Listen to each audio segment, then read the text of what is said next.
Gabe. Headphones. Can you hear anything? I already hear some stuff. Can y'all hear me? Can y'all hear me? Hello?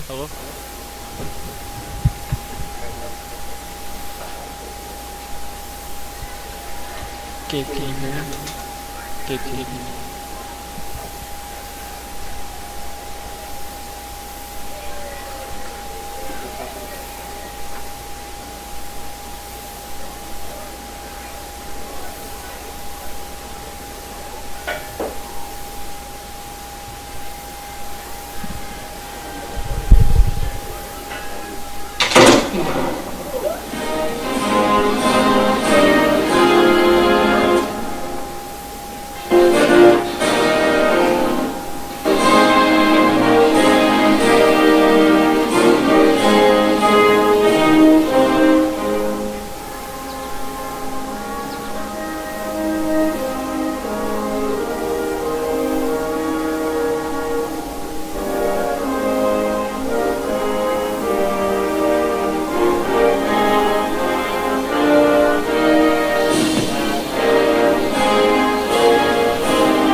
Appreciate you getting up here quick, Frank. Ladies and gentlemen, thank you for your patience with the technology. It is instrument for us as well. Yeah, sure.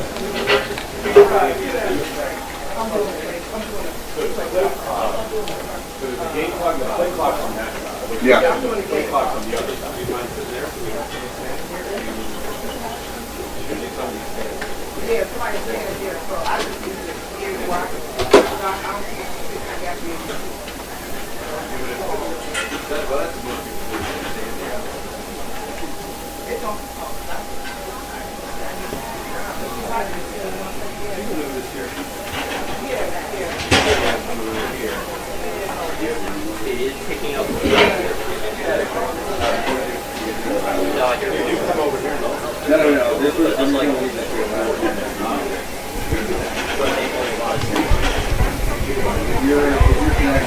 Hello, on this.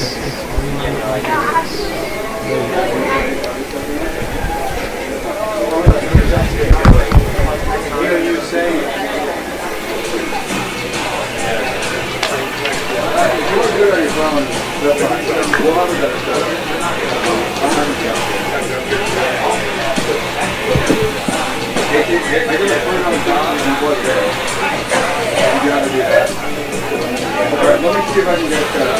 Yeah. Yeah, I know. Yeah, let's do that.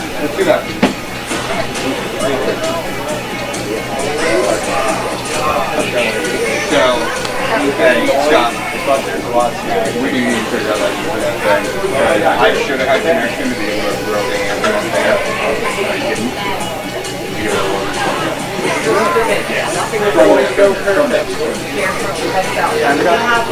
So this is like one of your kids will go on, but that's okay. It's a scrimmage. Yeah, I'm gonna send it off. Copy on Yeah. Try your best. Thank you.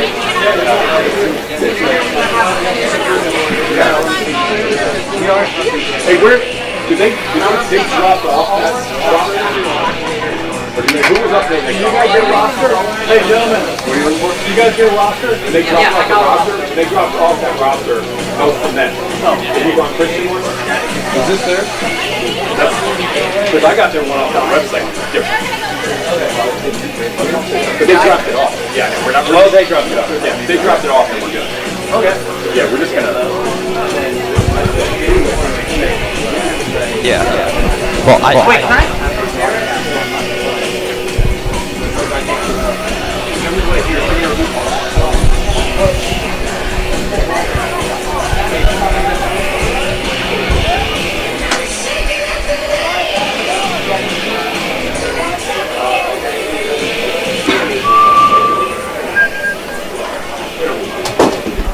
Yeah.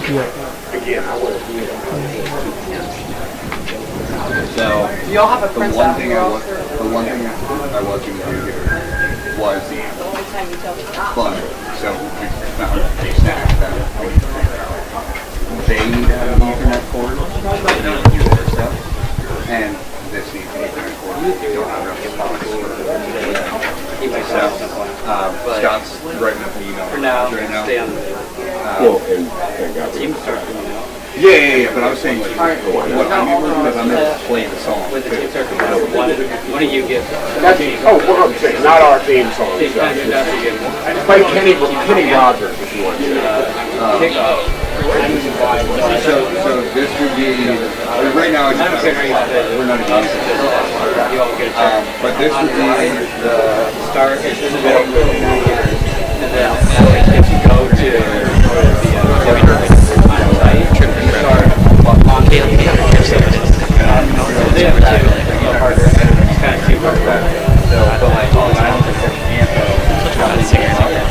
Alright, 4 score and 7. Hi, what's up, bro? Whoa, whoa, Wait, what? it's really echoey in my ears. It's echoing on my one ear. Sean, anything besides It's only coming on this side. That's mildly listening. Wait, my tripping? Mine's coming out of that. Oh, that's supposed to happen? It's supposed to come. Well, I can hear my voice. I can hear my voice on my right ear. Can you hear mine now? I can hear yours. Oh, and also on my right ear. This one's like broken. Alright, doesn't matter. No, Caleb just wants me to keep talking. Alright, how are you all doing? Are you Sure picking it up, Caleb? to like and subscribe.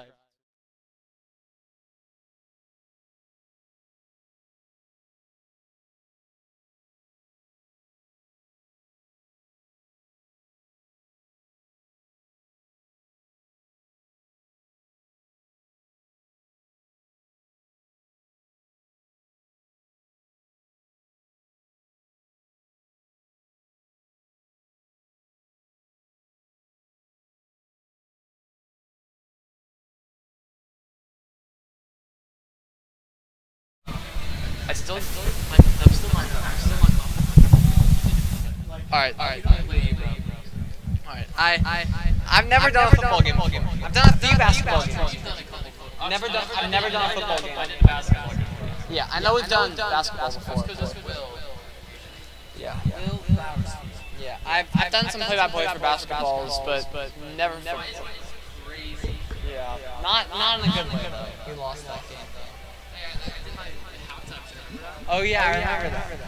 Bro, that one guy who got almost 2 half-court shots in a row. Yeah. I could do a better version this year. Yeah. I could do a better version.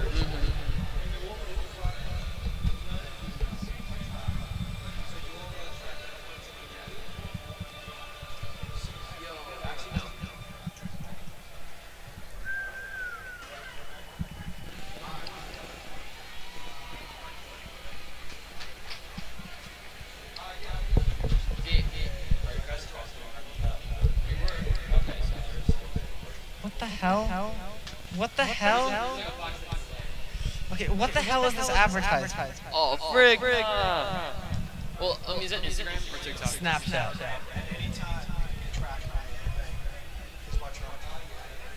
Oh. What did I say? Oh. Sorry. I'm very sorry. Thank you. I don't know. Those ads are just not good. Yep. You probably know by memory at this point.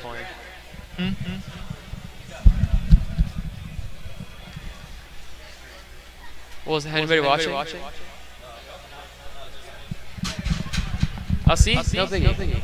Alright, sorry about that. I hope y'all can hear me now. I make sure not to say that again. Wait, tell me, is this good or needs to be a little farther?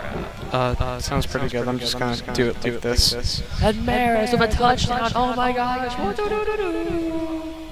If you do that, you're never calling the game again. I'm kidding.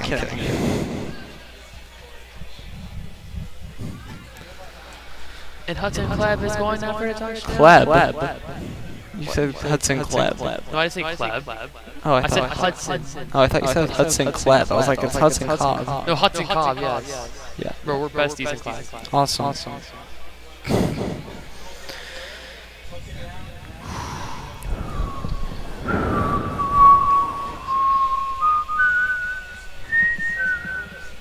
Have you seen Puss in Boots? No? No.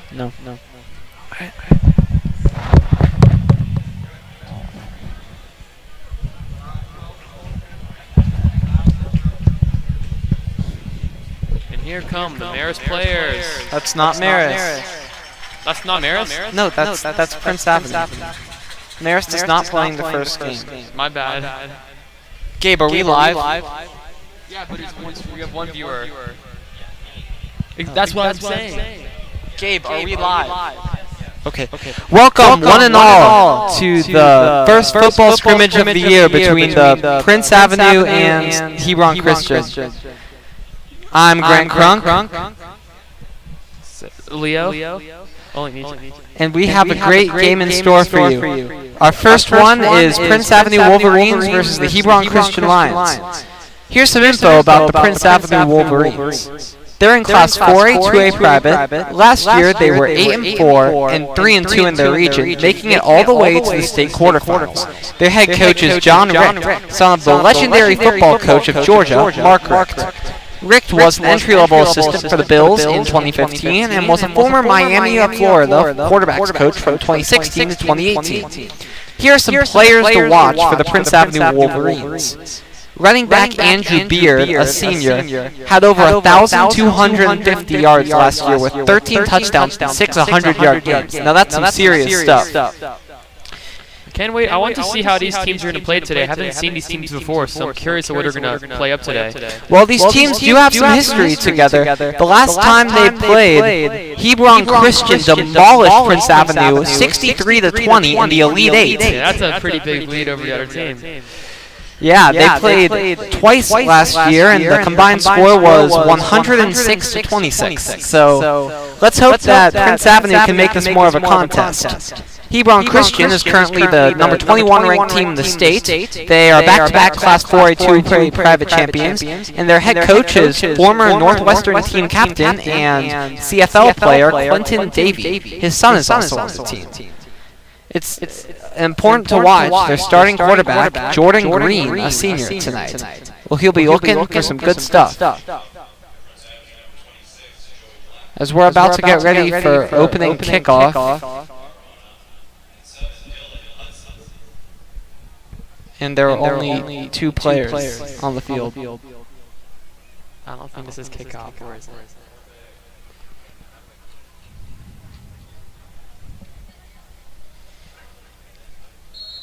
The kick by Joey Black. And that one's going to go into the end zone for a touchback.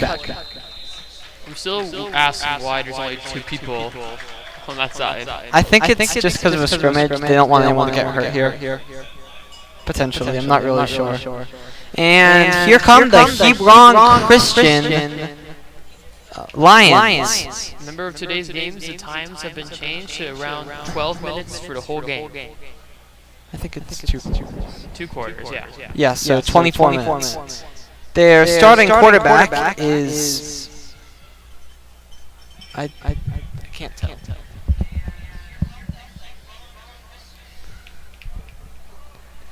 Hebron Christian getting ready. They have two wideouts on the left, one on the right. Tight end and a running back in motion. Handoff to the running back, and he is smothered. A great tackle for a loss by a swarm of Prince Wolverines. So far, it was an okay attack, but we're going to see how it further develops. Hopefully I can see some far-reaching throws. And that handoff to J.J. Stowers just went absolutely nowhere, as it's going to be 2nd and 10.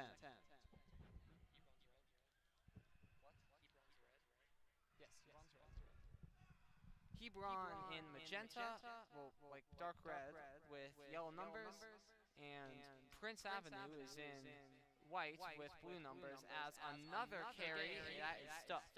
Hebron again. This attack is not going so well. We need to see them get some farther reaching throws. So It'll far, be their rushes are around not doing well. 3rd and 9, which which will be a tough conversion. You'll expect to see them pass here, but with a preseason game, anything can happen.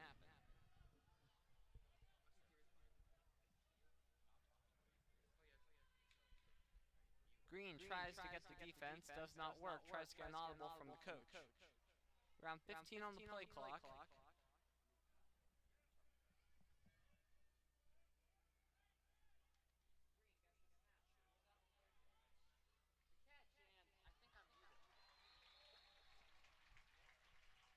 They muted you. Sorry about that. Looks like we got muted for a second. He did not make the line to go, although it was a good play. And it looks as though they're going to have to send out their punter for this. And it's going to be Lucas Ardu, the senior. And to return, it's going to be Andrew Beard and Hudson Hill. And we tell you, Andrew Beard, absolutely electric. He had 1,250 yards, I think, from running back last year. Early switch off already. Maybe they're trying to change up their strategies as it's not working so far, Lebron. It's short. You have to be wary of the fake punt because it's just a scrimmage. But oh, trouble with the snap. But he gets the ball off and away. A lazy punt, and he'll fair catch it around the 35-yard line.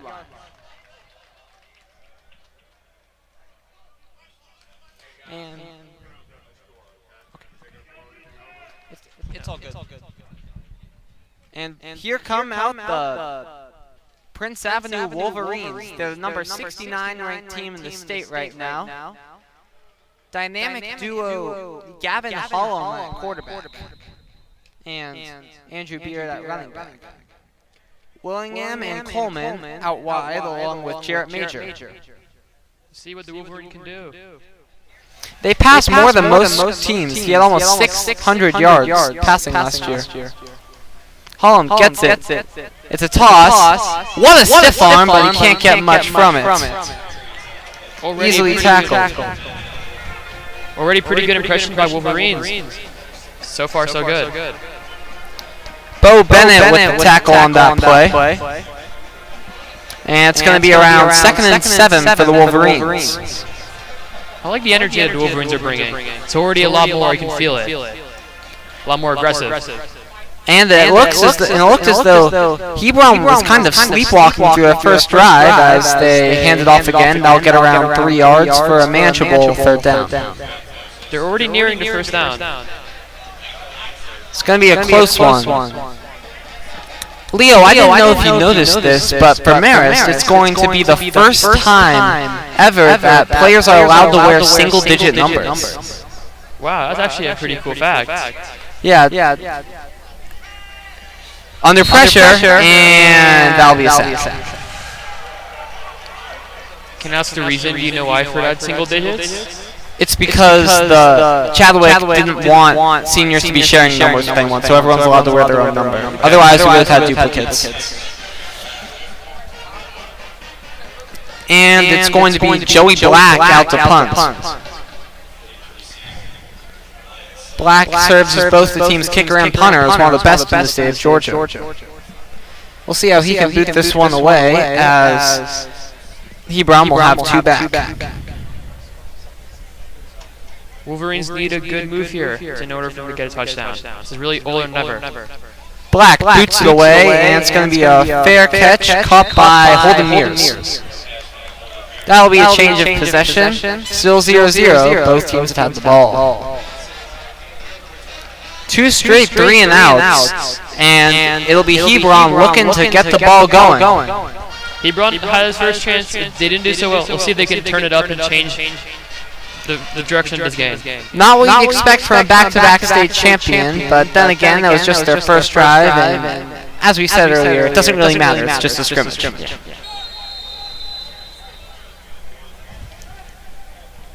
Green with Stowers in the backfield. Man in motion. Oh, trouble with the snap, but he manages to get it back. Caden Gordon just absolutely demolished him at the line. The quarterback fumbling the ball, that's not great. You can't do that. Just. He didn't even get a chance to throw the ball, is the crazy part. The Just absolutely no chance, and great pressure by the Wolverines defense right there.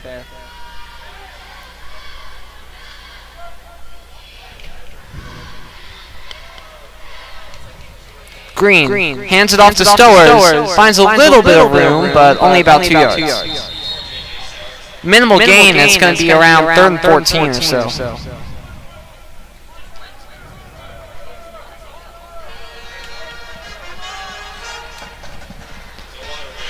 And it's going to be a water break.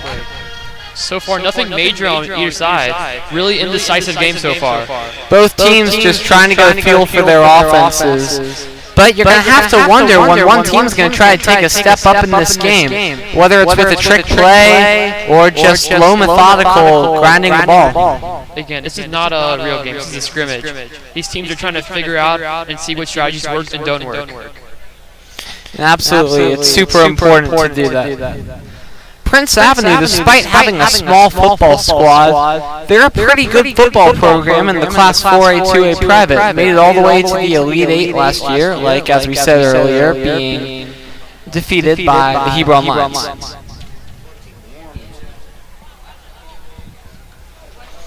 As we come out of the timeout, it's going to be around 3rd and 12.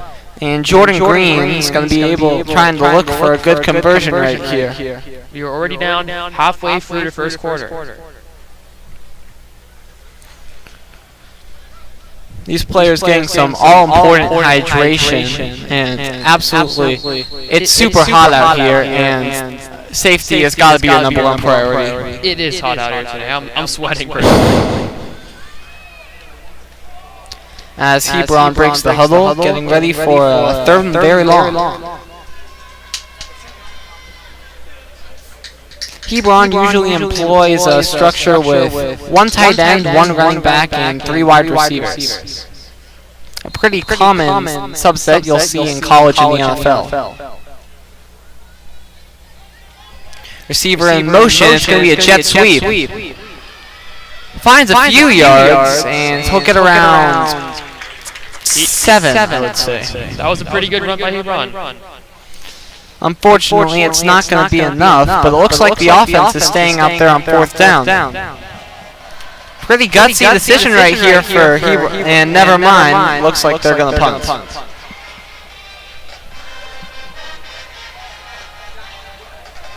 Coming out to punt for the 2nd time this game, Lucas Ardo. Hill and Beard back to return. 3rd straight 3 and out of this game. You've got to wonder when a team's going to take the next step and even get the first down of this game.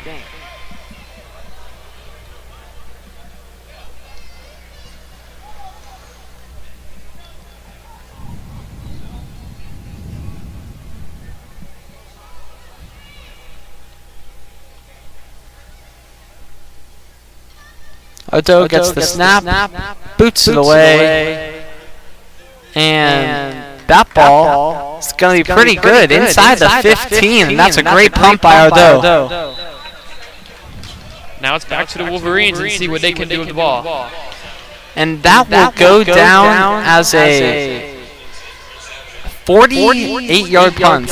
Absolutely beautiful. What's the best punt you've seen, Grant? Probably around there. Of course, we can't forget when Jack Richardson took over punting duties last year, despite being a wide receiver, and was absolutely excellent for the War Eagles before an ACL tear derailed his season. Richardson now excelling as a 3-star with the Yellow Jackets. A screen pass to #1, and he'll get the first down of the game. Great play by Ashton Coleman right there. Great play right there. Hopefully they can actually get some momentum and be able to score a touchdown this time, because there's been no touchdowns so far in this game.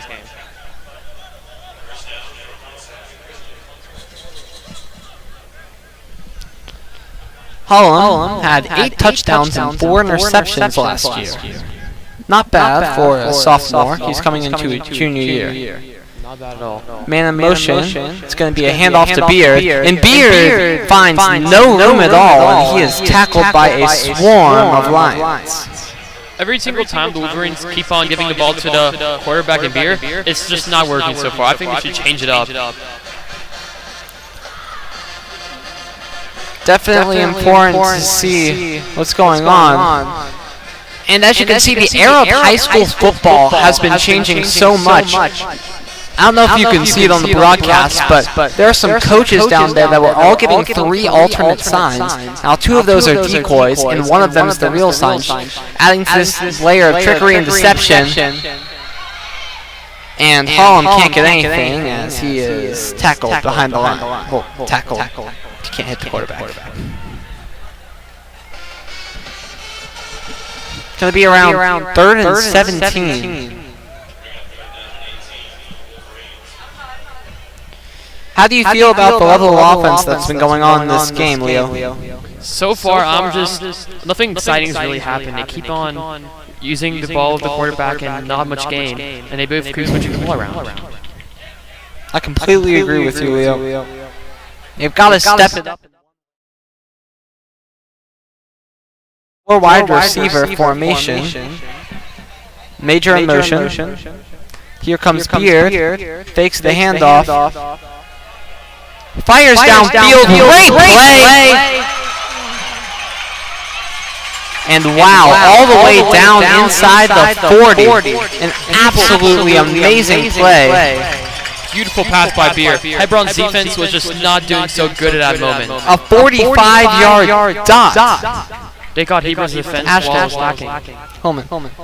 And they decide to run a hurry-up style, and they'll get around 5 yards or so, I'd say. The Wolverines are regaining momentum on their side. I honestly think they can get a touchdown this time. Absolutely, they needed that one. What a play by Ashton Coleman, as looks like there's going to be a timeout.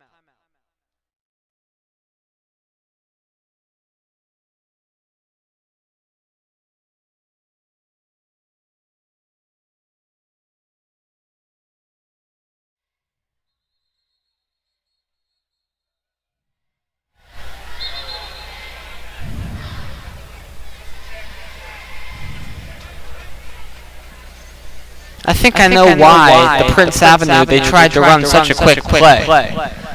I think one of the Hebron players was confused and thought that if you pull the imaginary flag from the quarterback, he's down. And I guess one of the players thought that applied to one of the receivers, so that's why he didn't try to go in for a tackle, which led for about 20 to 25 extra yards. I could see that definitely happening on Hebron's side. But it looks like they didn't have time to review. It's going to be around 3rd and... No, it'll be a first down. We have 1 minute left on the clock. Let's see if the Wolverines can get a touchdown by this time.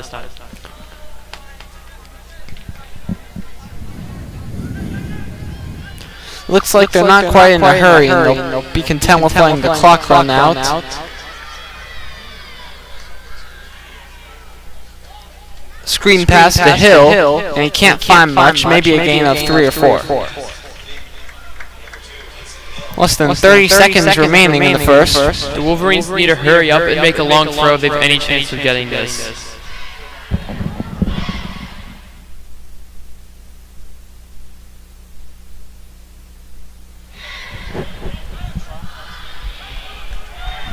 Five wide receivers. This will likely be the last play of the half. Drops back, and he's down. Great play right there by Hebron, and that will be the end of the first. Hebron putting a lot of pressure on the quarterback. Excellent play right there by Fred Moses, the junior. End of the first quarter.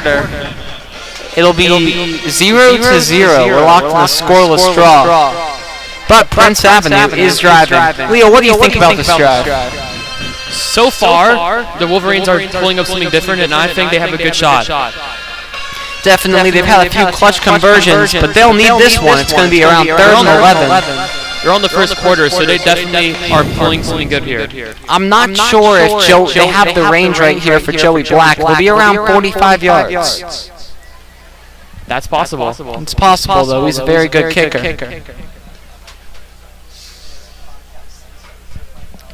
3rd and 11. What play do you think Prince is going to be running right here? I think Prince might honestly throw to the quarterback, seeing the history they've done so far. Good idea. Personally, I think they'll go with a screen pass. They've been running a lot of those at this drive, and they've worked to some degree. But I keep noticing the teams keep on switching out the plays depending on what's working and what's not working. And so far, because no points have been scored, I think they'll continue to try new ideas. Absolutely. Again, this is a scrimmage match, not a real one. So this is the time to try out new strategies and tactics. See what works and doesn't work. And it looks like there's a bit of confusion. Apparently, it's just 2 quarters in this game, so they'll switch sides. Prince did not understand that, so that's why they let so much time blow off the clock. But that's not a very good miscommunication. That does not help the team at all. They'll get the ball to start the second half, but that's definitely got to be a major morale loss. Definitely. They were only around 30 yards from... Absolutely, and looks like the coaches and referees are talking about how they're going to go about this. The Wolverines really need to have this 30-yard because they'll be starting on the opposite end of the field if they continue as the rules allow to. And it looks as though the offense is going to be able to continue where they left off. Wait, no, they're not.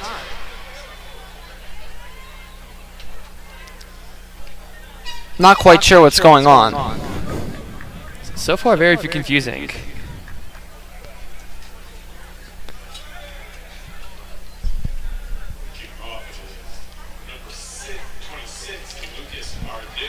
Lucas Ardu going to kick it off, and Hudson Hill going to get it. So it's a 1v1.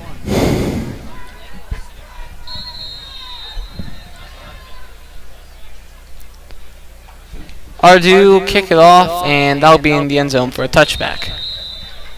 Prince Avenue will start on their own 25-yard line. Again, the Wolverines believed they would continue on their side, so that's why they let the time run down. But it seems like that has been a mistake. Like it cost them the game.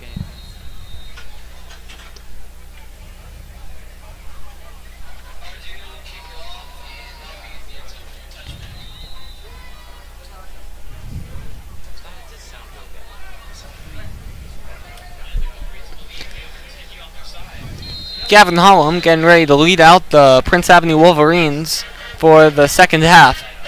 Now, as you can see, Hebron Christian is really bringing the spirit of their marching band today. Yeah, they brought the whole band, and they brought your whole cheerleading squad. Receiver in motion, that will be Jackson Bentley. Hollum gets the snap, in motion, tries to find a man, and looks like he'll be ruled down. Could not find a way to get out right there. Yeah. He was able to run right through their defense, and if that continued, he would have made a lot of yards. Run a lot of substitutions. Looks like they have another 4 wide receiver play ran. It'll be Coleman, Willingham, and looks like a bit of confusion going on as Judd Shoemaker coming on for Jackson Bentley. 5 wide receivers right here. Hollum drops back, fires. Oh! Nearly caught, then nearly picked off. But did not happen. Holden Mears would love to have that one back. Would have been the first interception of today's game. And one effort there by Shoemaker trying to get up to that ball, just couldn't secure it. Love the gutsy play call right there.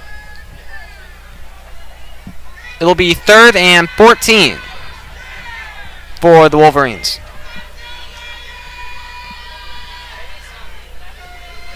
Get an audible from the coach.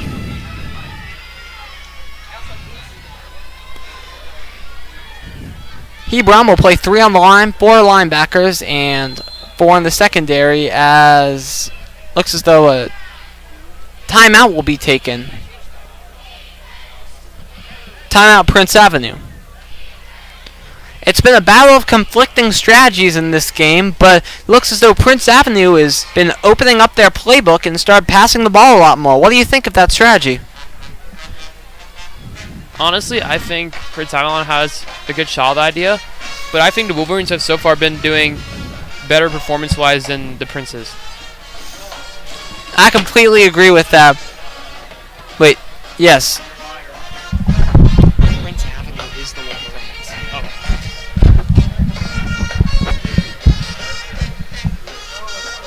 Prince Avenue, despite being blown out last year, proving that the year-to-year turnaround has been very good. They haven't given up a single point yet. Prince Avenue has definitely been showing all the motivation and momentum.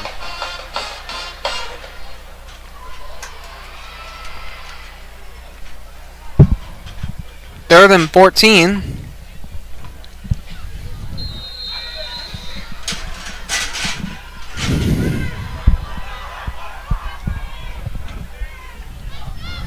Man in motion. Holm takes it. It's going to be a screen pass to Hill. Tries to find some room, and he is stuffed by Dylan Hudson right there. 4th and 12. Possibly 11. And they'll have to trot out Joey Black for the second or third time this game. Multiple switches. The Wolverines only gained around 6 yards on that play, I would say.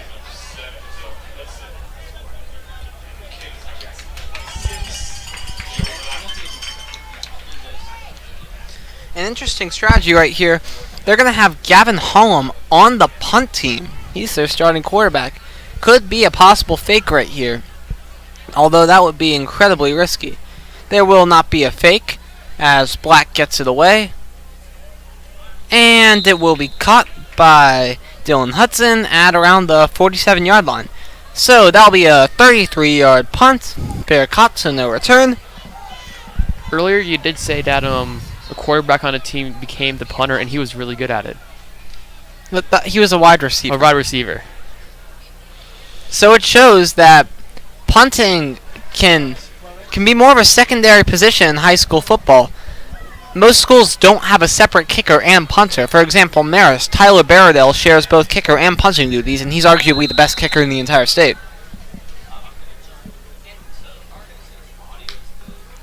Green tries to get them to jump off sides, but doesn't get it. Gets an audible from the coach. Stowers in the backfield.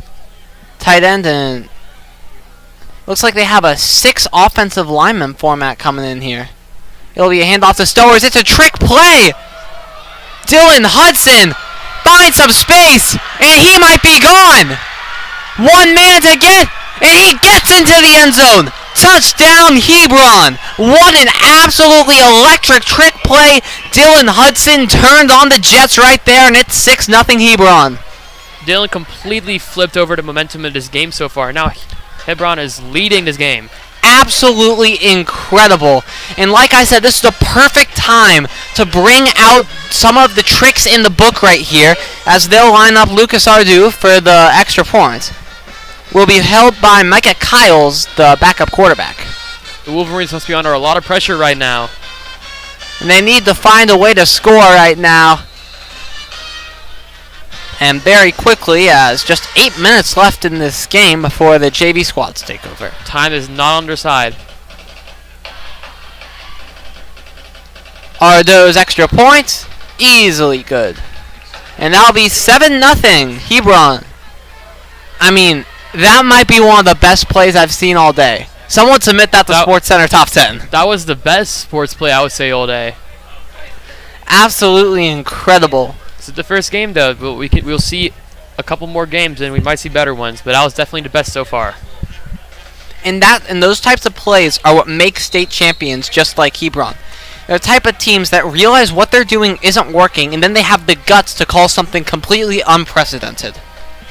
And when that one time works, it's going to bring in a whole opportunity to try that a tactic more and more. And then just blow open the game.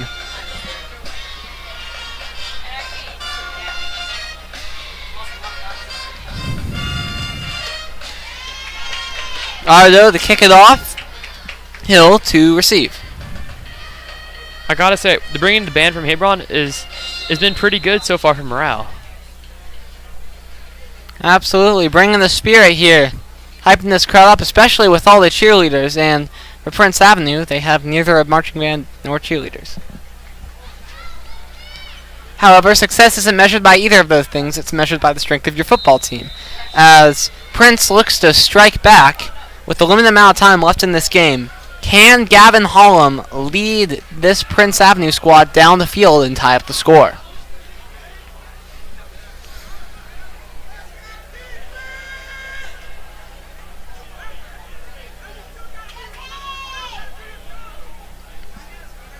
John Richt is going to need to make some gutsy calls right here. The son of the former Georgia coach.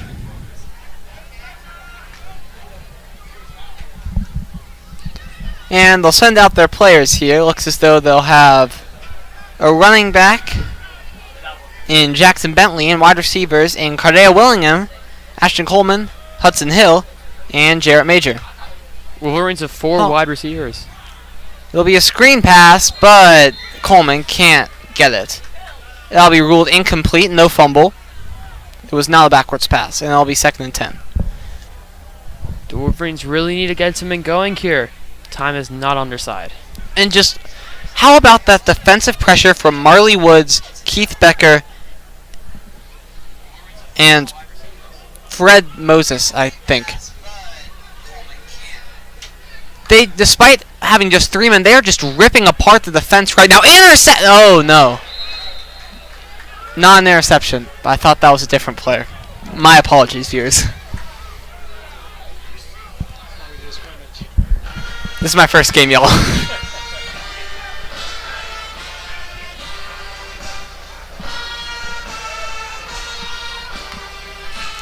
Hurry up offense. Hollum drops back.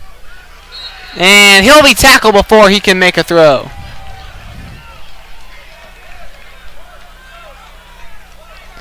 Could not find anything right there, as it is going to be 4th down and 10. And they will have to punt once again.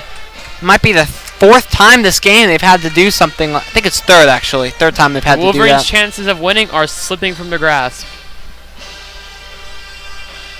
They just cannot find any way to keep the offense going, with all their first downs coming on just one drive. And it'll be a flag. And I think Hebron Christian had too many men on the field. And they had 12 men. That's the first time I've seen that kind of flag before. You could see one of the players just ran straight onto the field right before the play started. I don't know what he was thinking. That's the first time I've seen that. Likely won't matter, as it'll still be 4th and 5, but it might make Richt change his mind about whether or not he wants to punt. Doesn't look like it, though, as Joey Black, the punter and kicker, is still on the field.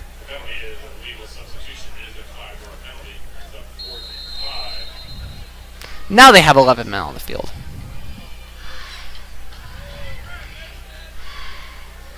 Black gets the punt away, boots it, and that one will be fair caught by Holden Mears.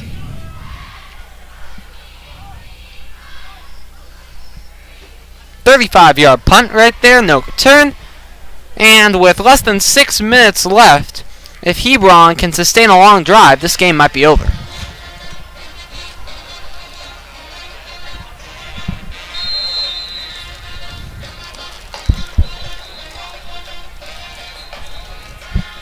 Five minutes ago, I think Hebron has a chance of scoring a 2nd touchdown. Looks as though timeout or water. I think it's a water break. Hebron looking firmly in control, but this game is just one play away from being flipped on its head. So don't go anywhere, you 2 people watching right now. If I was Hebron, I would be running down the clock right now.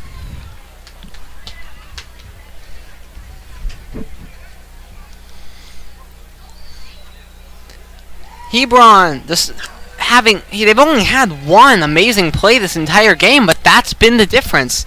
That electric, what was it, 60 or 70 yard touchdown? Absolutely incredible.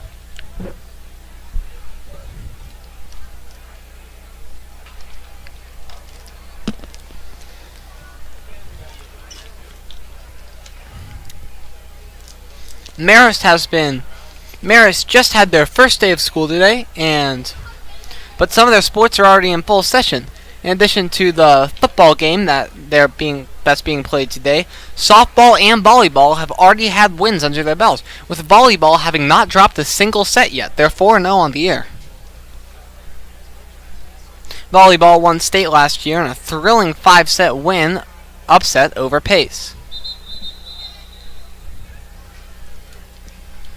As Hebron Christian readies their offense under Jordan Green. Green is a senior, and he can really play anywhere. He's listed as a fullback and a linebacker on the roster, but he's handling quarterbacking duties right here. I'm noticing a lot of dual roles here today. Absolutely. And Micah Kyles Jr., originally listed as quarterback, is playing wideout right now.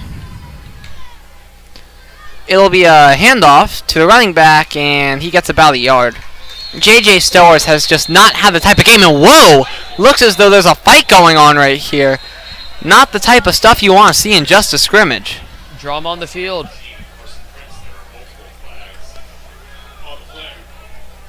Two of the players started just going at each other. Looked like it was Aaron Head, number 56, and another player for the Hebron side that I couldn't quite make out.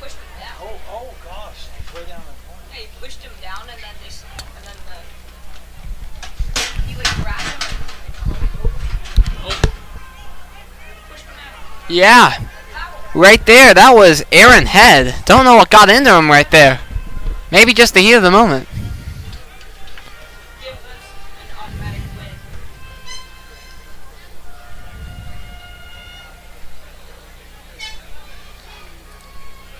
It'll be a personal foul on the defense, an automatic first down.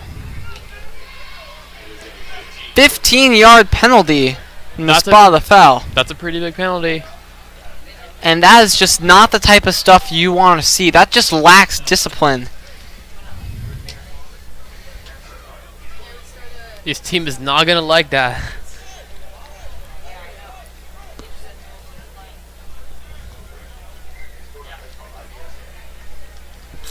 And Aaron Head, he's a junior. He's an upperclassman. He should know that kind of stuff.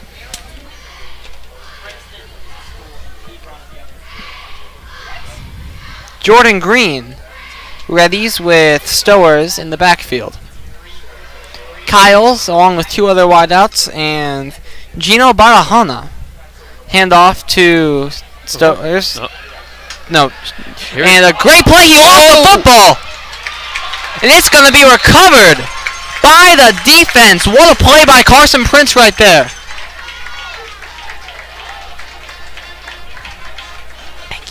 This has completely turned the tables for the Wolverines. Wolverines have a strong chance What now. looked to be a 20-25 yard gain. He just could not hold on to the ball, and the nightmare game for J.J. Stowers continues. They were on the 25-yard line. They were very close to a second touchdown there. Less than 5 minutes left on the clock. Time is running down, and they need to make a statement right here. Was I wrong? You were not wrong. What'd you say? That it was on the 25-yard line. His own 25-yard line? Yeah, that's right.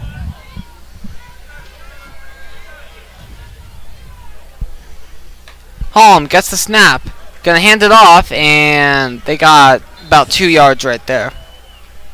Jackson Bentley could not find anything, and the run game has gone absolutely nowhere except on a few small occasions for either team. Surprising to see as both of these offenses pride themselves on being running powerhouses. One thing I am noticing is that the best plays are the ones that take a couple seconds to let people start running and then, throwing. That's what I've noticed. Pass to Hill, and he did not get anything. Maybe a yard at most. It'll be 3rd and 7. 3rd and 8. And timeout will be called by the Prince Wolverines. 3 minutes and 33 seconds down the No, clock. Hebron timeout.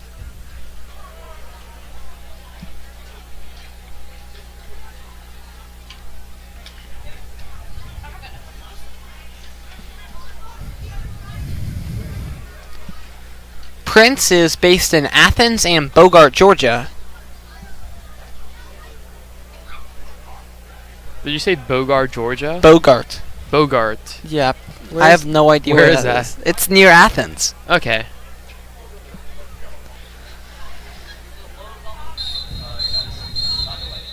Makes sense. It's a very local school to where the coach's dad used to coach.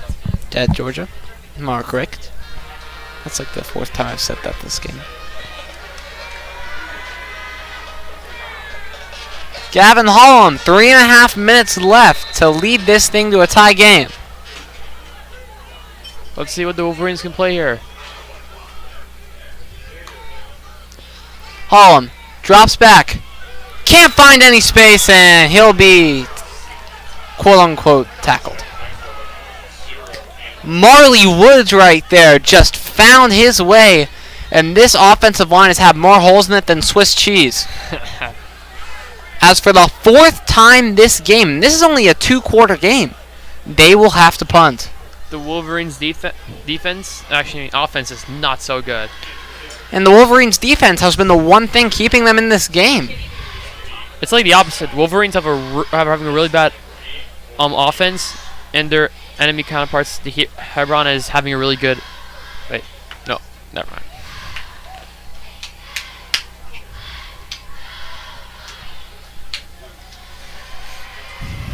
Terrell with the long snap. And Black to boot it away. Punt is blocked!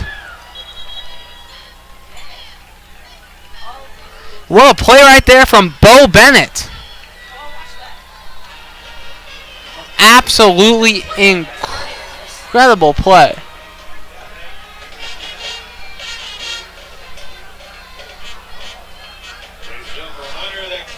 Perhaps it was from a different play, I'm not sure. Maybe it was Holden Mears. But either way, a great play from whoever it was. Yeah, for sure. Wolverines' chances are looking non-existent unless there's some interception they can get. They can probably just run the ball a couple times and then get this game over with.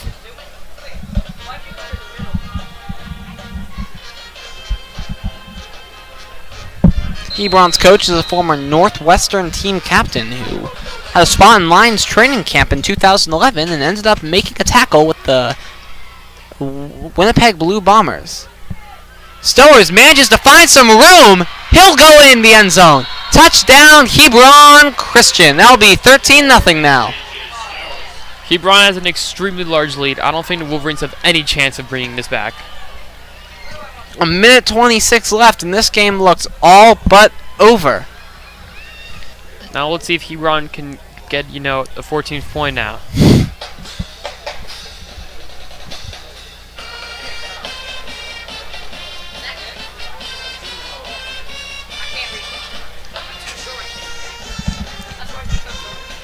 And you can hear the Hebron marching band playing their fight song.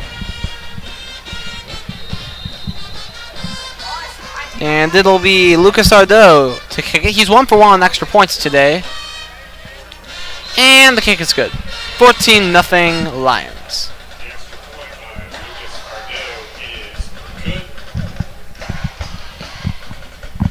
The name of the game today has been Chunk Plays.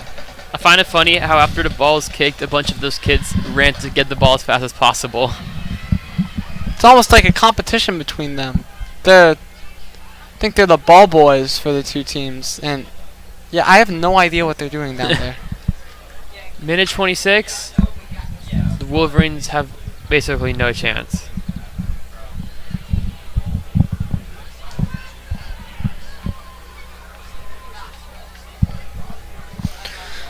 Ardu to kick it off. Once again, Hudson Hill to return.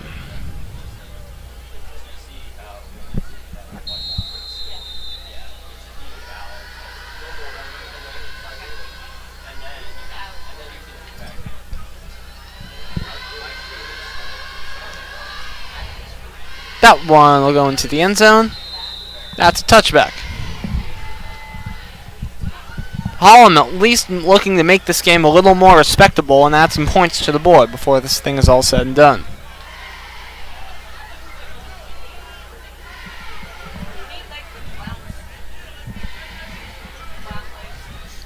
Rick trying to give the players some good words of wisdom.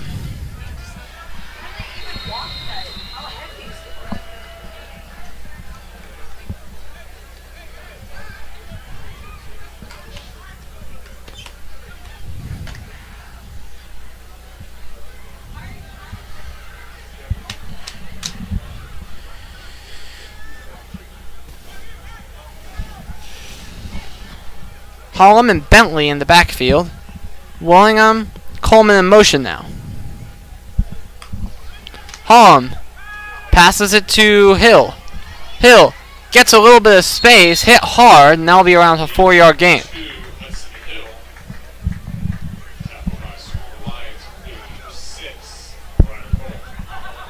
Never mind, it's a gain of... Yes, it's a gain of 4. 2nd and 6. Hollum takes it back. Fires downfield. Great catch by Hudson. No, he can't secure it. Beautiful pass by Hudson. But the receiver was not able to catch that ball. It would have been a great move. Yeah, Gavin. Yeah. Quarterback. Yeah, Gavin, he made a great throw there, but Hudson Hill could not secure it. As time is winding down, probably be enough time for just about 1 or 2 more plays if they're fast enough. I'll give it 1 play. Probably be the last play of this game.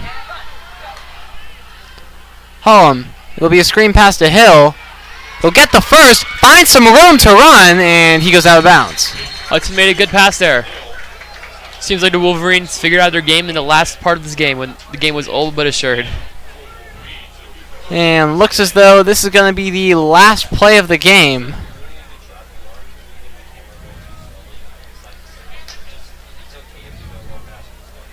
As the timer ticks down. The game is all but over. Hebron winning this ground 14-0 to the Wolverines. Great performance by Hebron especially. The Wolverines, I mean, their offense, there's definitely some work to be done there. I think there's a third quarter with the There's a third quarter? JV, I think. I'm not quite sure. I am getting a bunch of conflicting reports. Yeah, Oh, there you go. So it'll just be a 10-minute scrimmage between Prince Avenue Christian and Hebron Christian. Is Prince Avenue Christian?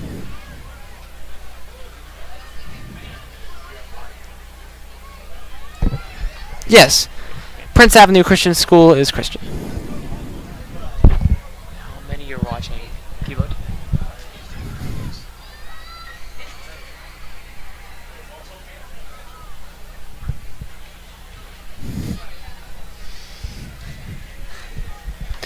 Looks like they're getting the JV squads ready.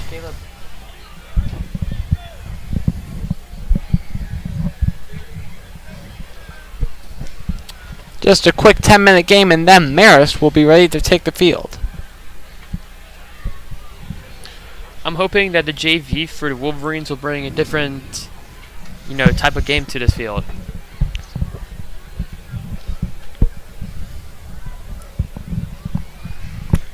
Well, Leo, how was your first day of school? Kind of nostalgic, but it was really good actually. It's good, just meeting all my new classmates, hanging back out with friends. Yeah, it is great seeing everybody back. Great way to start the school year. And all the memories coming back to me. Absolutely, such a beautiful school with so much history. 125 years. Which is cool, because this is also the year of the 250th anniversary of America, so. Been around half the length of this country. Yeah, that's... It's also 50 years since the institution has letting girls to the school. It originally used to be an all-boys military school second- up until 1976. Second oldest school in Old Georgia, just behind Woodward Academy, by 1 year. 1 year. Camden Coleman will be the quarterback here for this JV scrimmage.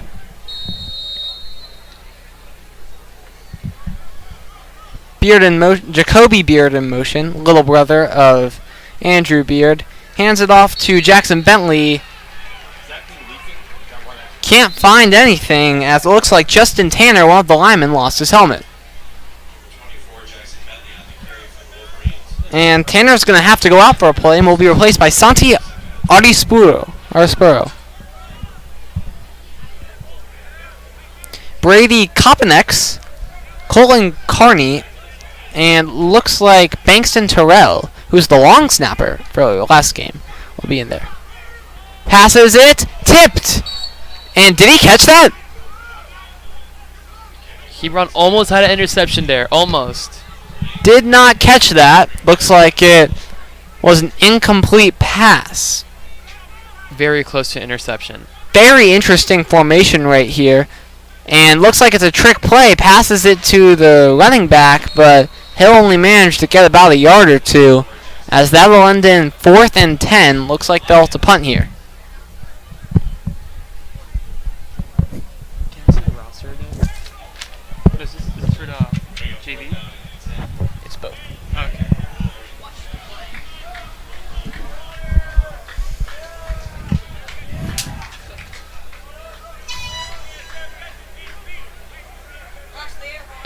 Emmanuel Vanderpool, the freshman, getting ready to return.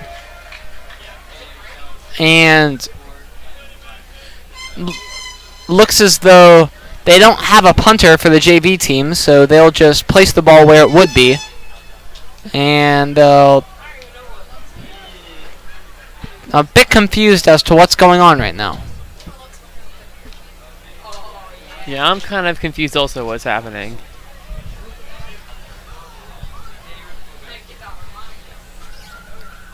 Prince Avenue has a very small team. I think they only have 11 people on the team. So Isn't me already noticing like very faint rain? yes, but I don't think it's going to be much It's of an not issue gonna affect. for the rest of the game.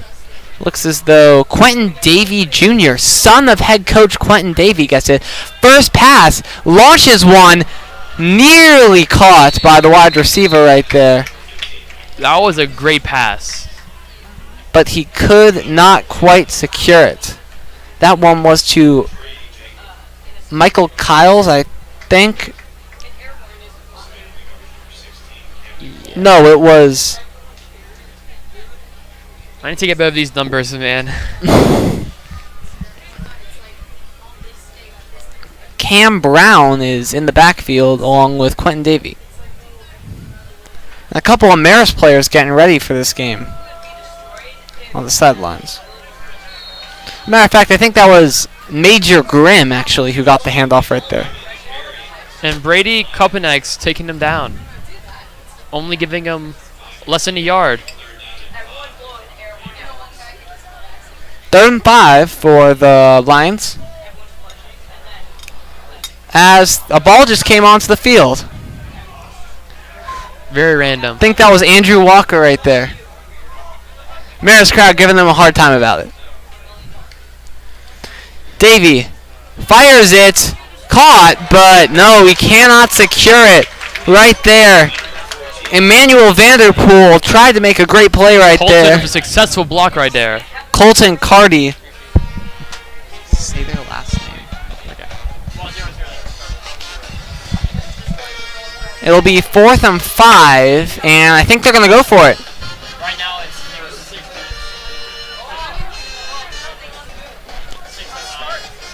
6 minutes left in the game, and they'll go for this. I like this decision right here. Grimm in the backfield, Davey at quarterback. Vanderpool in motion. Davey gets the snap. In motion, fires it out. Oh! And a great block right there from Jacoby Beard right there. Little brother of Andrew Beard, I think. Jacoby Beard there was trying to definitely attempt for an interception there, but still a great block. It was arguably better that he deflected that pass because it's better field position. Actually, that's a good point.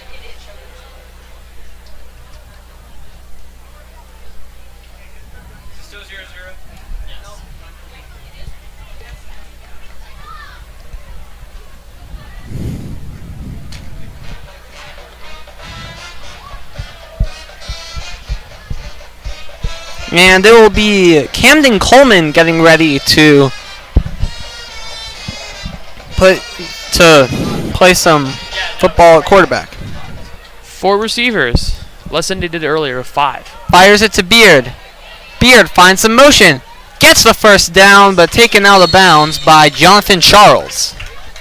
Beard definitely gained around 20 yards, I would say, over there. Time for a water break. So far, I'm seeing that the JV team is actually doing better than the varsity team, is what I'm seeing. Well, but you have to remember, they're playing against JV on JV, but I feel like they're bringing better overall offense. offensive schemes, definitely more interesting. Playing a lot of more passing style football, I would say. Yeah, definitely a lot more passing. And I like it.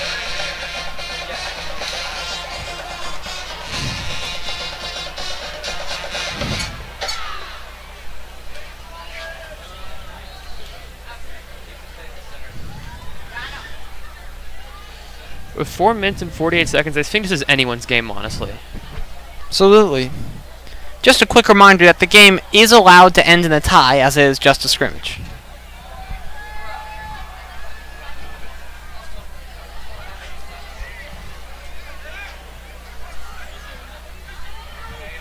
Bentley in the backfield, along with Camden Coleman. Coleman gets it, hands it off to Bentley. Bentley tries to find some room, breaks a tackle, but he is going absolutely nowhere. Great play right there by the defense. Specifically, Wyatt McKinney, the junior. Hebron's defense has still been really well holding up with the JV team.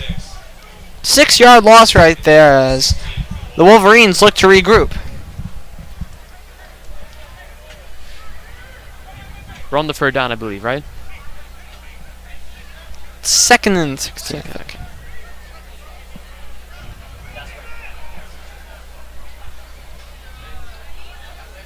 Beard in motion.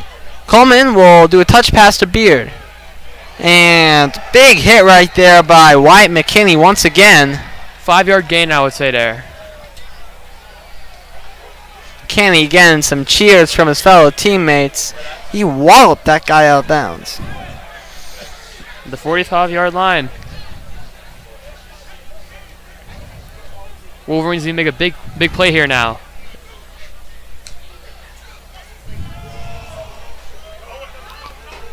In motion, fires it.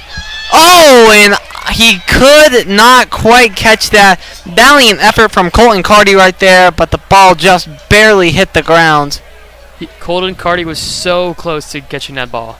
Coleman just did not have great spin on that ball, but he almost did manage to get it, as it's going to be 4th and 15 right now. Would have been 1st down. There'll be a timeout. Wolverines are either going to go 4 and 5 or punt the ball. Be interesting to see what they're going to choose.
Looks as though they'll decide to do the automatic punt, and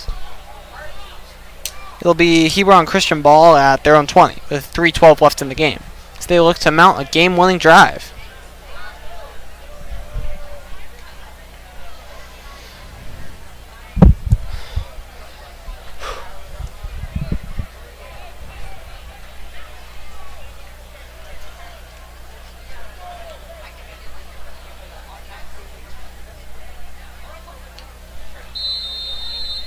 Wolverines back on the defense. Davey gets the snap. It'll be a handoff. Absolutely smothered right there by Colton Towler and Justin Tanner right there. Will be around 2nd and 15, I would say. Not a great way to start your drive, but you still got 3 downs to play with.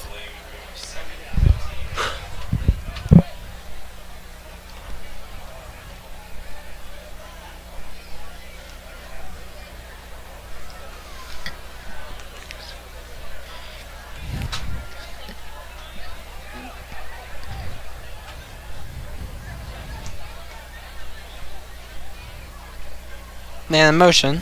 That was Vanderpool. Davey gets it. Fires. Overthrew his man, but nearly threw it right to Christian Taylor, but couldn't hold on to it as it'll be 3rd and 15.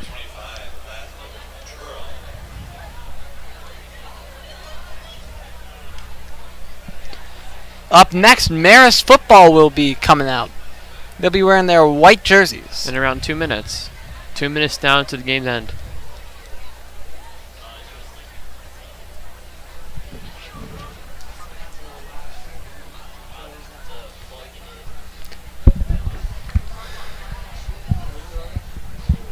As Marist is beginning to loosen up on the field.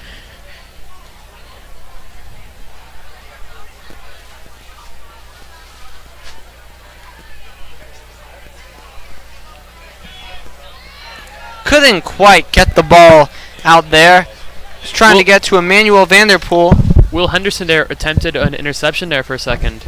But could not quite get it. It looks like it's going to be another punt in a last gasp effort for Prince Avenue, possibly. So many punts today. Well, it's still been a scoreless affair. So with a minute left in the game, can Prince Avenue basically pull off a miracle?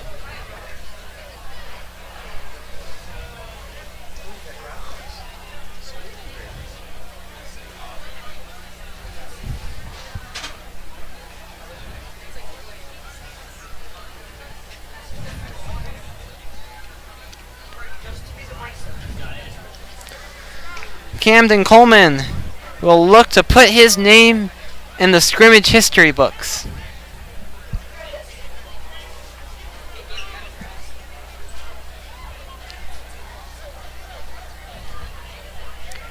They'll start at the 45-yard line of Hebron.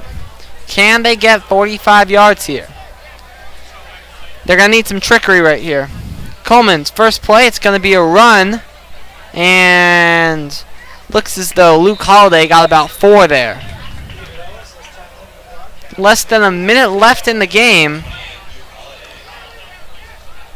Again, it might go down to the final second. Or we might get a tie, which under scrimmage rules you mentioned earlier will allow. 45 seconds left in the game. Coleman gets the snap. Rolls out in motion. Fires a pass. Great catch right there. Stays in bounds, but can only get back to the original spot. That'll be a first down right there for Jacoby Beard. Less than 30 seconds left now. Stealing sentences there, bro. Sorry. You're good. 14 seconds left in this game. One final play. 35 yards to the end zone. Can the Wolverines do it? Who knows? 5 seconds left. No, it looks like they'll pause it at 7. Trying to find some space. Fires it towards the end zone. Oh, and he almost had it. Baxter Terrell.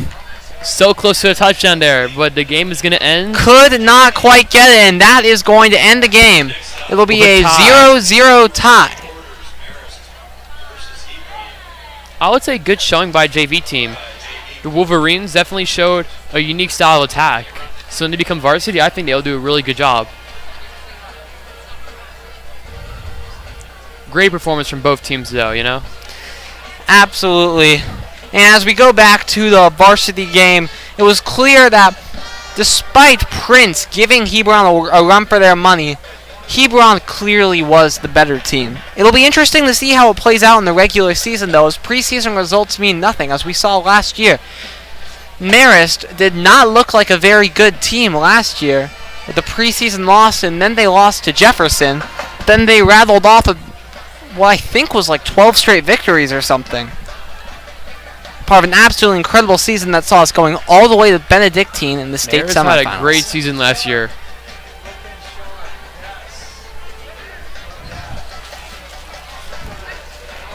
A great game, and as Marist gets ready to play, we will be signing off, and we'll be right back with you in just a few minutes. Just a few minutes.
Welcome back to the second game of this 3-game round-robin scrimmage. We have here the Hebron Christian Lions versus our Marist War Eagles.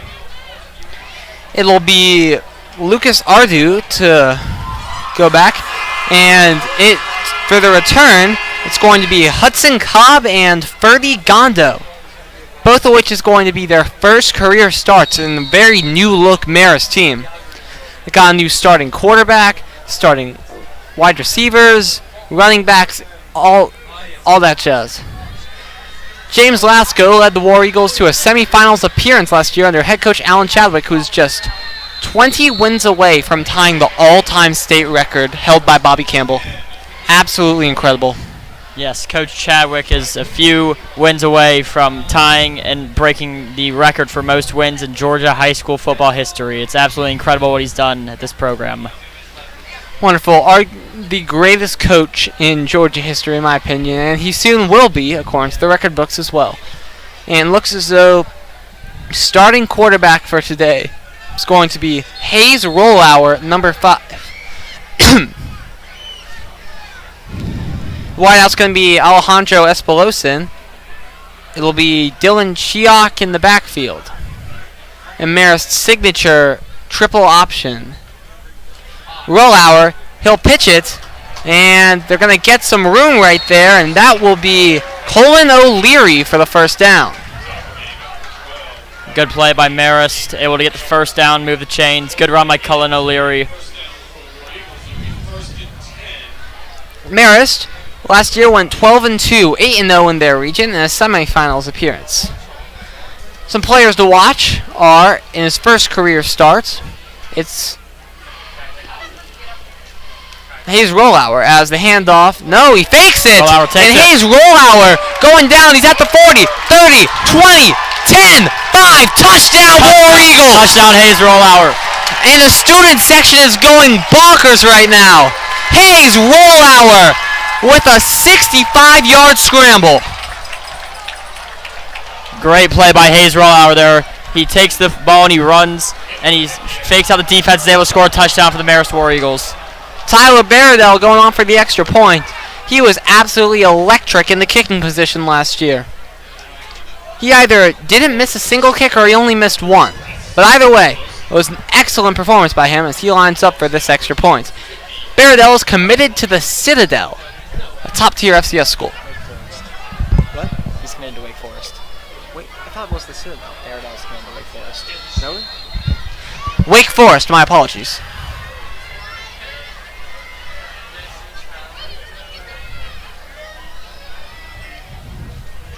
Baradell's kick up and easily good. Excellent kick, and just like that, less than a minute into the game, it is 7-0 Marist War Eagles. Great drive by Marist. 2 plays, able to get the ball all the way into the end zone.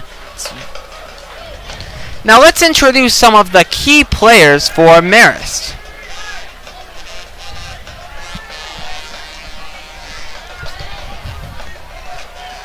Quarterback Hayes Rollauer, the senior, looking to keep following in former quarterbacks Jack Ewart and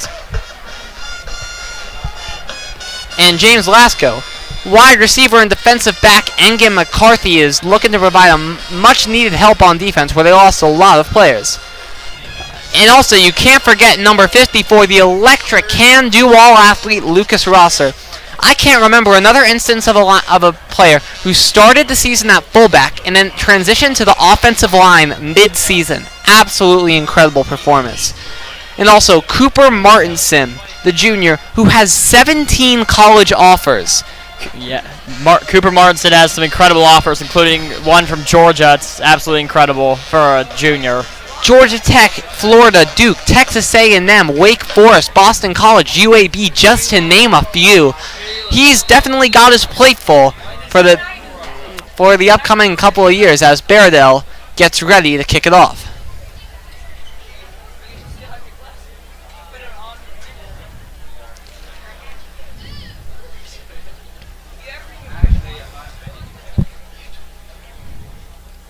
Kick by Baradell, and that one's easily into the end zone. No chance at a return.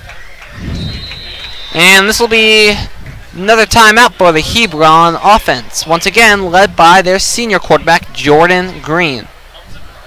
Did not have an amazing game last time out, but managed to secure a 14-0 victory against Prince Avenue, as y'all just saw, thanks to a couple of big chunk plays. J.J. Stowers looking to get back on the right foot here, following a not-so-great game where he had a fumble and couldn't really find much footing there.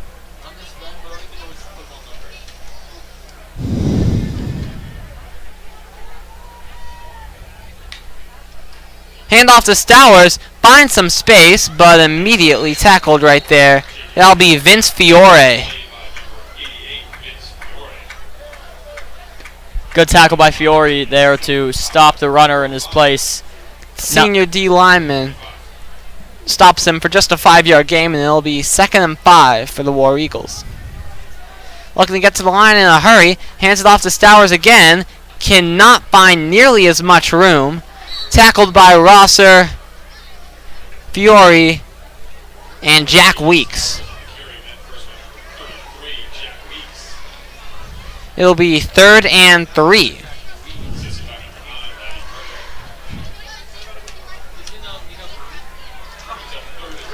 Matthew Greco also went on the tackle. They got wideouts in James Gosling and Micah Kyles Jr. Handoff. Oh, big play! Anything, and an amazing play right there by Owen Hare. Just tripped him up. I don't think he made contact with him, but he scared him enough that he just fell down. Owen Hare, it looks like he pushed the blocker into the runner, causing him to fall, and that will lead to a 4th and 7 for Hebron. They're going to punt it away to Marist. Absolutely incredible play right there. Stuff you love to see as Alejandro Espolosin, the senior wide receiver and defensive back, gets ready to return. Lucas Ardo getting ready to kick it off. Consistently has around 35-yard to 40-yard punts. This one will be coming from the 23.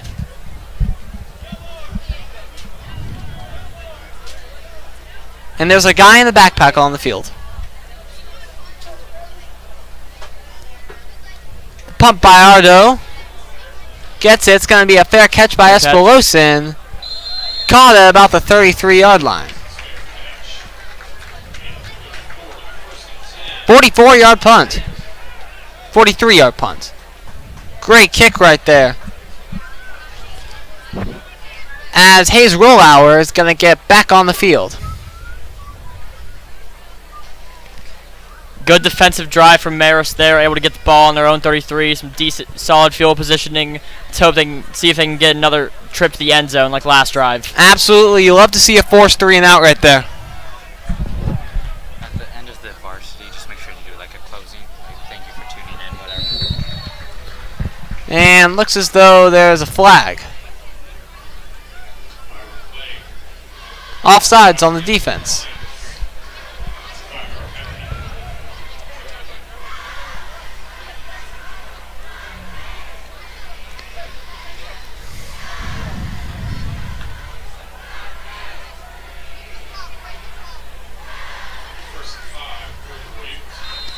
First and 5 as Rollauer breaks the huddle.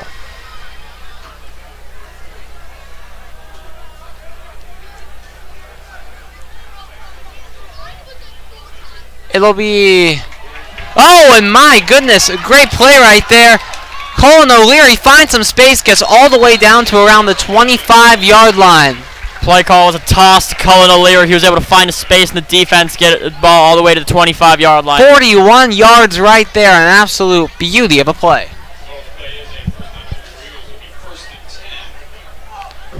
Maybe 36.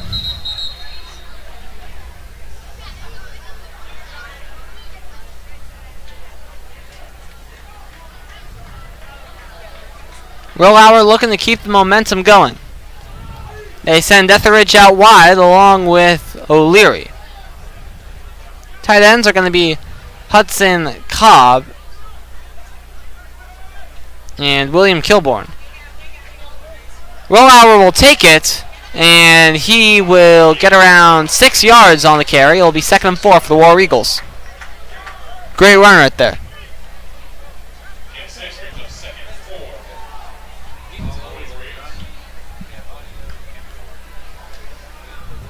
Andrew Walker coming into the game, senior.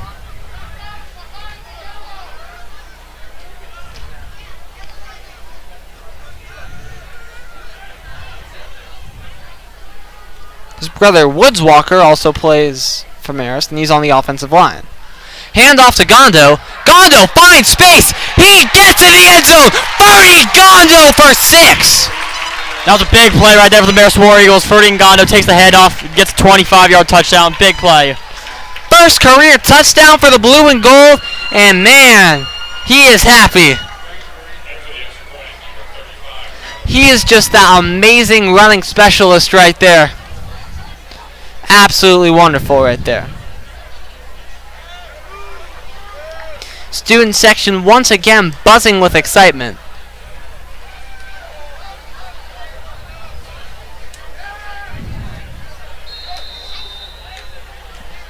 Kick by Baradell.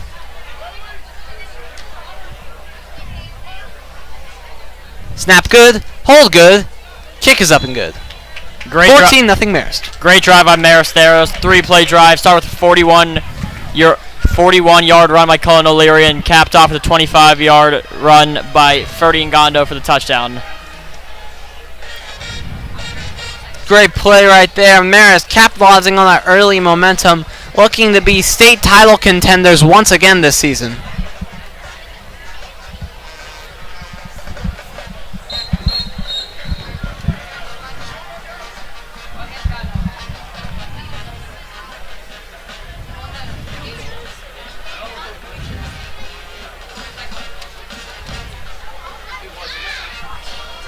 Baradell getting ready to kick it off.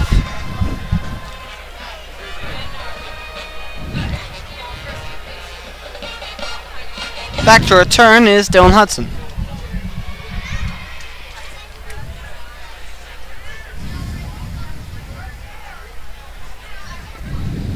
Baradell getting ready.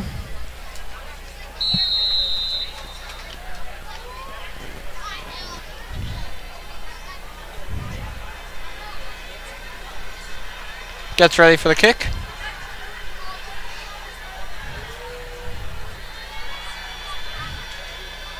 Kick is away, and that'll be a touchback.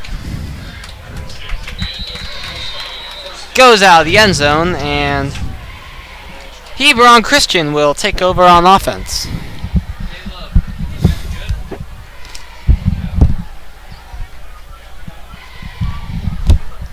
Jordan Green getting ready to take back over for the offense. Looking to find a bit of a spark. They're already down by 2 scores.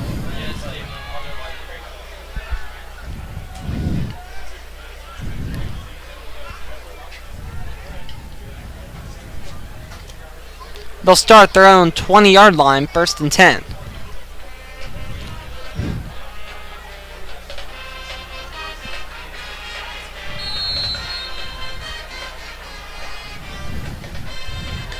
Snap by Green, gonna hand it off to Stowers. Oh! They run the same exact play, and it might just work out the same exact way.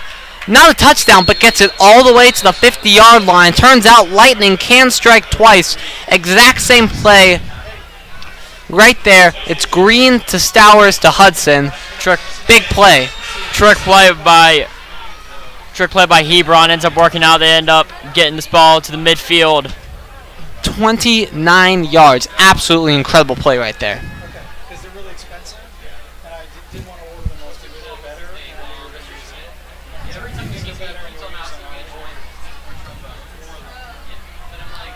Looking to capitalize on their success. Hebron with a 1st and 10 at around midfield.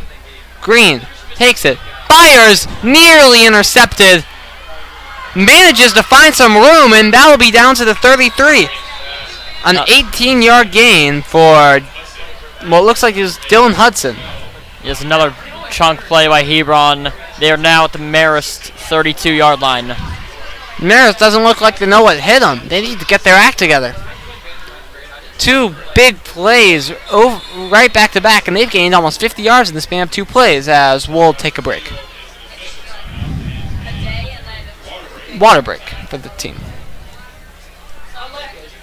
Hebron trying to get back into this game, and they've certainly been doing that, driving down the field. 5 minutes left in the first half.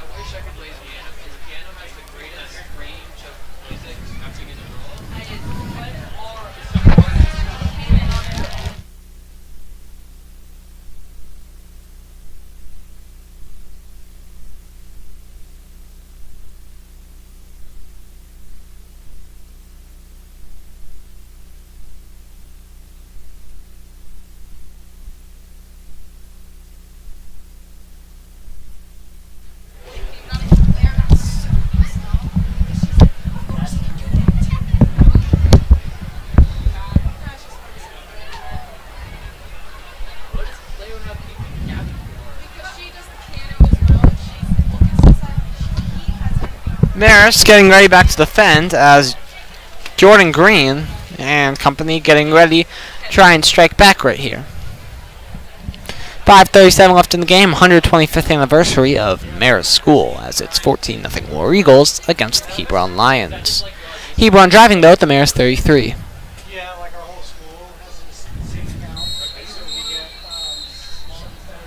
As we'll get this game right back up and underway, 1st and 10 for the Lions.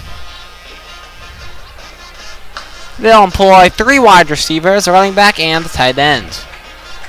Tight end in Giovanna. Wide receivers in Kyles, Hudson, and Gosselin. Running back in Stowers. Fires it to Hudson, could not quite secure it. Fiore dives on the ball, but as an incomplete pass. It's going to be 2nd and 10. 2nd and 10, and man, Hudson's been a magnet for the ball. He just couldn't secure that one. That was a big drop for Hebron. That could have been a first down if it was secured, but it's now 2nd and 10 at the 34-yard line. Definitely shifts the momentum a bit. Lucky break for Marist, and they needed that one. They're running a quick-paced offense right here. Green drops back, fires, trying to find some room, and he's tackled. He did not fire. He did not have the chance to do that.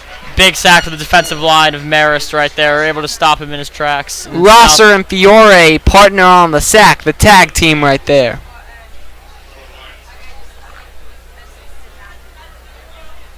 Third and 10. Managed to get back to the line of scrimmage, but that's it.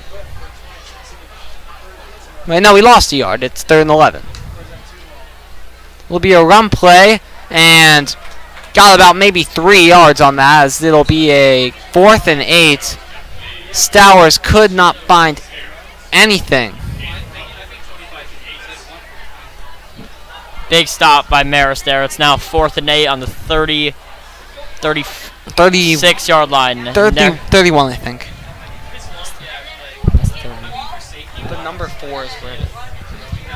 4th and 8 on the 31. Looks like they're going to go for it. Who needs kickers? And they jumped. Marist converts makes a 4th and 8, a much easier 4th and 3 as they jumped right there. Not what you want to see right there from Matthew Greco. Along with Tate Long and a few other players like Rosser. Got about the whole team to jump off sides right there. Can Marist buckle down on this 4th and 3?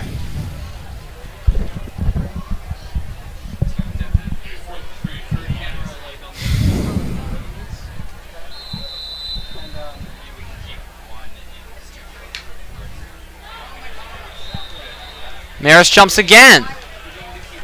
And just like that, another jump from Greco. Just like that, it goes from a 4th and 8 to a 1st and 10. Those are just the types of mistakes you cannot make.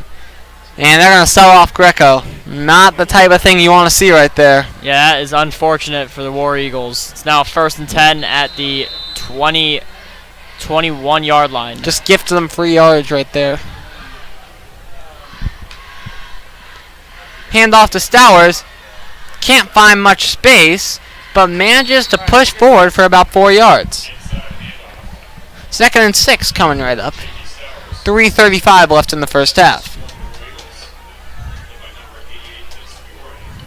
Fiore on the tackle.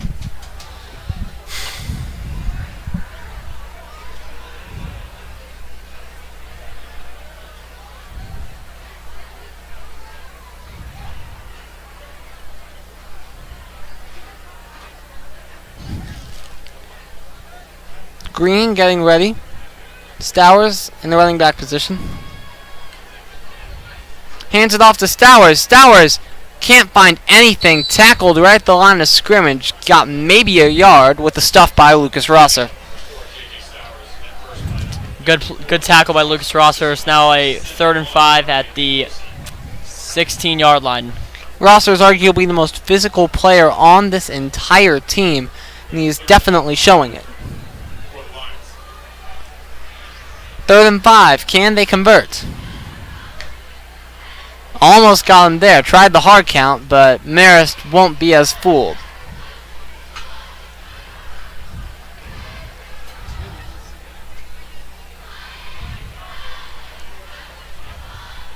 In motion, fires it, caught for the first down right there, and that's Michael Kiles Jr. First down, that'll be a 1st and goal. Yes, it's 1st and goal at the 10-yard line. They have just been methodically pushing the ball downfield here. 2 minutes left in this quarter. Will they be able to capitalize? Green takes it, hands it off to Stowers, manages to get about 4 to the 6. 4, he's tackled by what looked to be Matthew Thornton. Two-sport athlete, also plays basketball, along with Tate Long.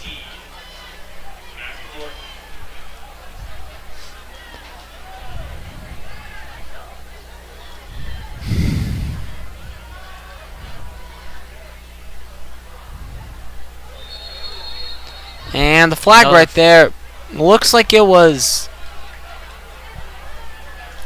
it a false start? And it was. 5-yard penalty right there, and that's going to make things a little harder. Now they've got 12 yards to go instead of 7.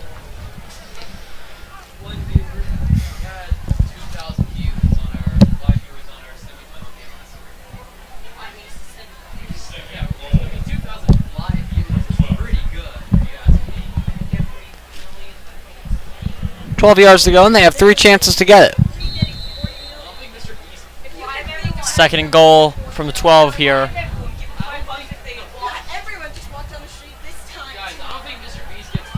Hudson fights forward and got to about the 7-yard line. Got 5 back.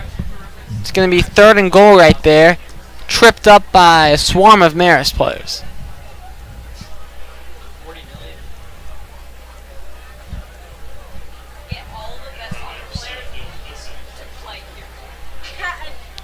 Trying to find some space here. They just need 7 or 8 yards to get it into the end zone. Can't get Marist to jump off sides.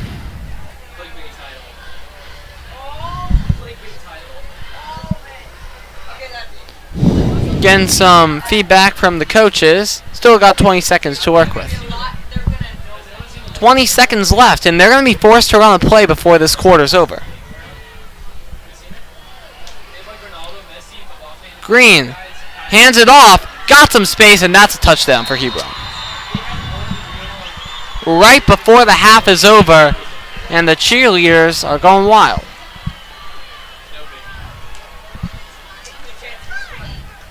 And that was huge right there, because that means they'll get the ball as the second half starts. And just like that, this game is completely turned around in favor for the Hebron Christian Lions. Coach is not happy with that one. Fiore coming out for Joe Norden, brother of Jude Norden, who just graduated. They're both wearing number 31, so following in his brother's footsteps.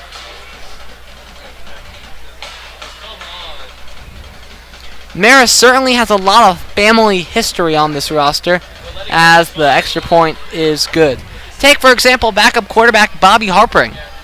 His dad played here, and his number is retired at Georgia Tech. Matt Harpring played 11 years in the NBA.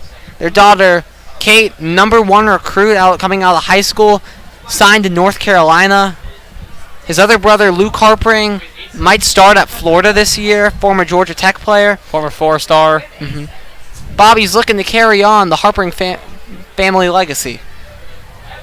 And to return the kick is Ferdy Ngondo and Hudson Cab. Two excellent players right here. Just so happy to get some playing time here, and they're completely deserving of it. I mean, Ferdy Ngondo, he's one of the most explosive young athletes in the state. He's just a junior, and I just cannot wait to see what more we're going to get out of him this season. Absolutely incredible dude.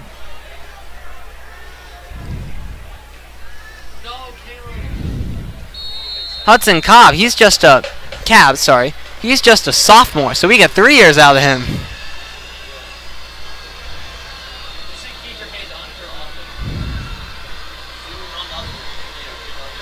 The kick is away, and that one's going to be a touchback. As the Marist War Eagles get ready to come out onto the field, once again led by Hayes Rollauer.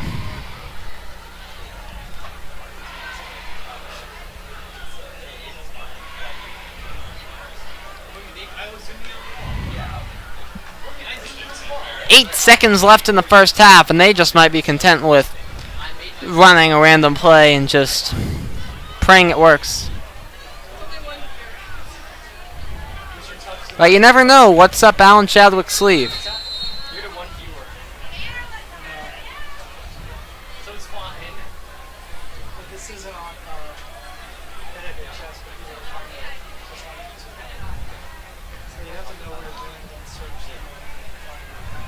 Rollauer going to hand it off, and he got about a yard at most. And that's the end of the first half. And your score is Marist 14, Hebron Christian 7.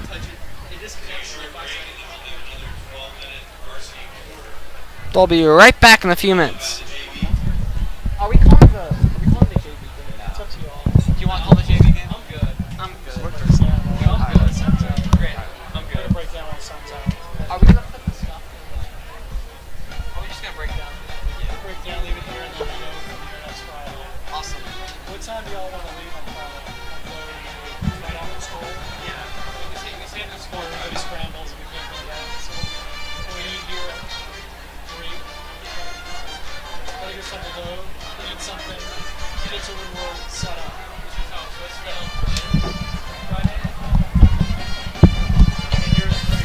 As we get ready for the second half.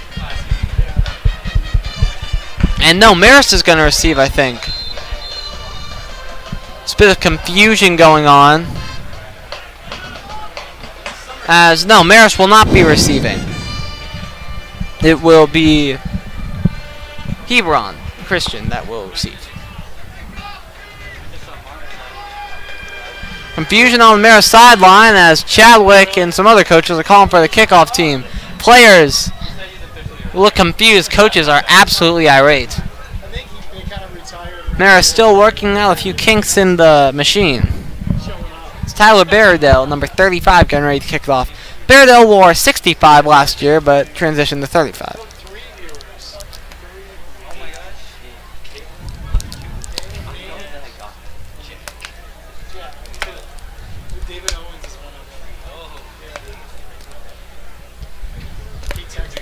Barradell getting ready to kick it off. Overall, good half by Marist, able to get 2 touchdowns on only 5 offensive plays. You love to see it. Absolutely incredible, but they'll be looking to keep up that success.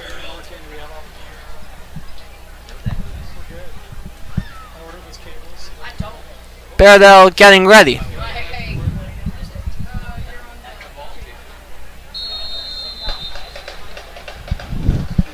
Taylor and Vanderpool getting ready to return.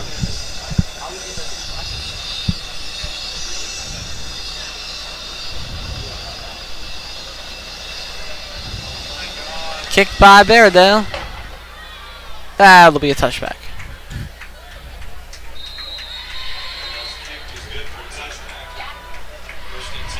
"12 minutes will to decide which team will be coming out victorious. Or there might be a tie. Jordan Green and co getting ready to come out here for this drive. Going to spark up the offense a little more after that last gasp touchdown right there to end the first half. That student section for Marist is getting more and more robust as more and more people are showing up to cheer on those Marist War Eagles.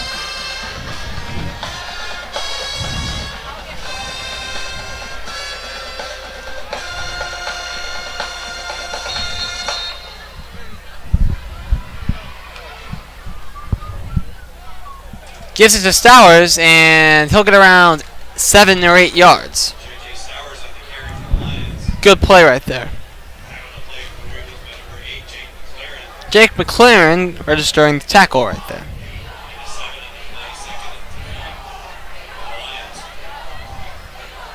Marist student section giving a little bit of a chant there. Hand off to Stowers. Can't find anything. Got a yard max as he is tripped up by Fiore. 3rd and short for Hebron here. Let's see if Marist is able to get a stop and send the punt and able to send the punt unit out.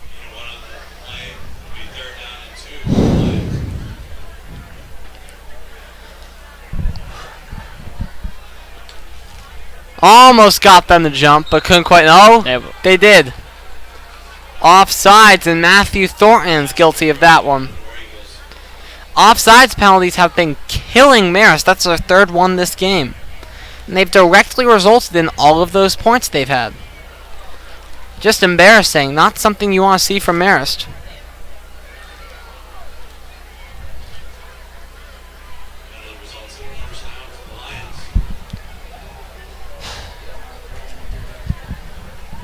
First and 10 for the Lions. 11 minutes left. War Eagles up by 7.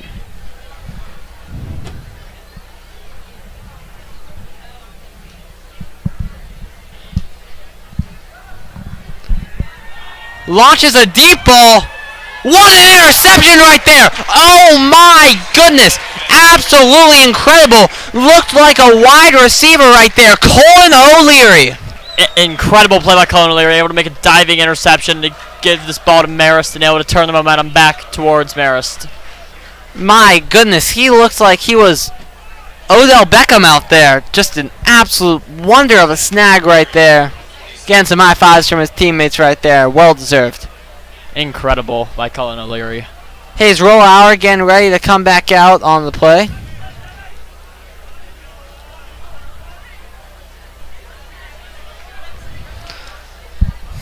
Etheridge going out wide along with Espolosin.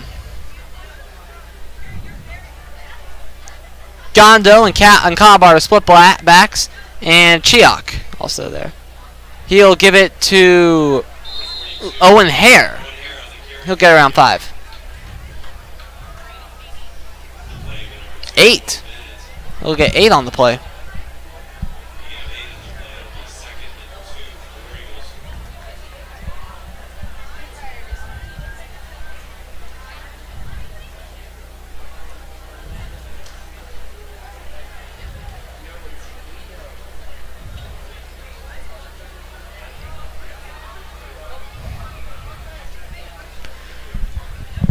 Rollauer readies the offense. The snap and gives it to Gondo. Gondo turns on the Jets. 40, 50, 40, 30, 20, 10, 5, touchdown, Bertie Gondo. What a play by Bertie Gondo.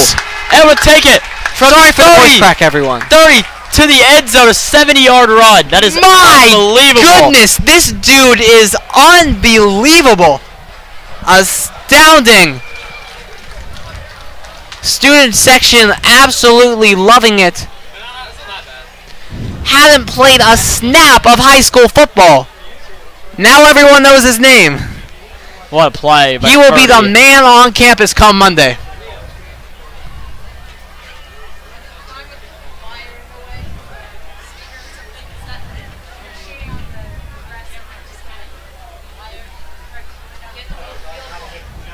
absolutely elite speed right there as Baradell's kick sails through the uprights. 21-7. Marist needed that one badly. Much more controllable lead now with 14 points. Marist now has the momentum after the incredible interception by Colin O'Leary, and now Ferdy Gondo is able to take it all the way into the end zone. Incredible drive by Marist. Gondo has only 2 carries, but that hasn't stopped him from over 100 yards and 2 touchdowns.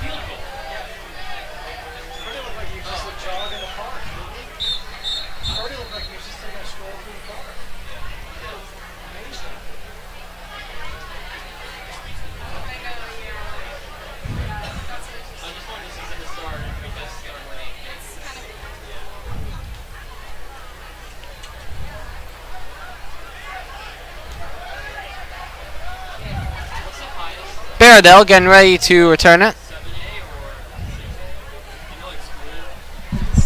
Class 4A, 2A private.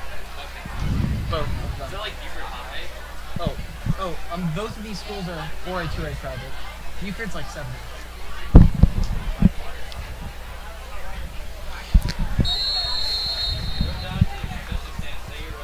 Baradell gets ready for the kickoff.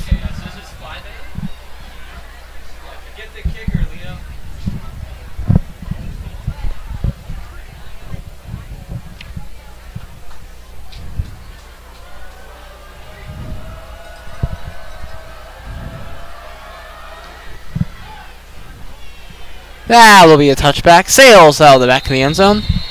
Jordan Green getting ready to lead them back out, along with J.J. Stowers.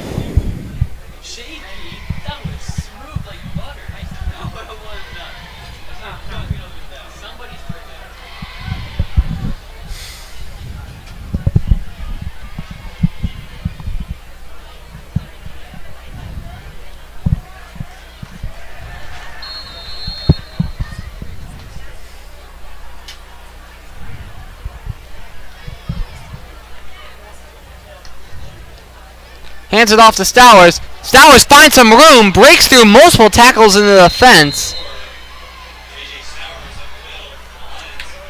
McLaren manages to get a hand on him, though, and limit the gain to about 6-17.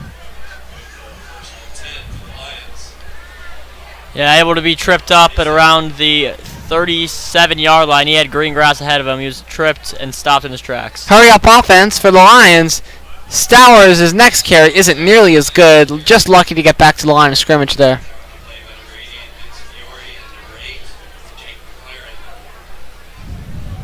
Bobby Harpering getting some snaps in on defense. Marist loving to share the wealth with some of their players. You're seeing a lot of these dual role players like you said earlier. Great to see it. Hardly ever see that in the ranks of professional and collegiate sports, save Travis Hunter. Dude's an absolute freak of an athlete. Green hands it off to... Oh, he fakes it and manages to get around 5 with it. Fooled most of the players on Marist, but not all of them.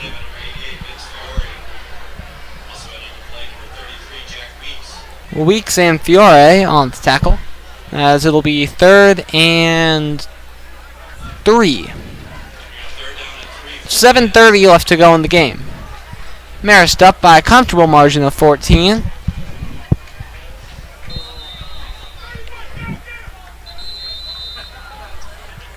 And another offsides penalty right there. Weeks immediately substituted off.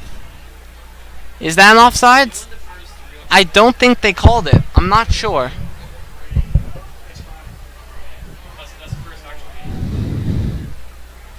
And yes, looks like they're going to move the chains. Jack Weeks immediately subbed out for Joe Nordham. Not a good look.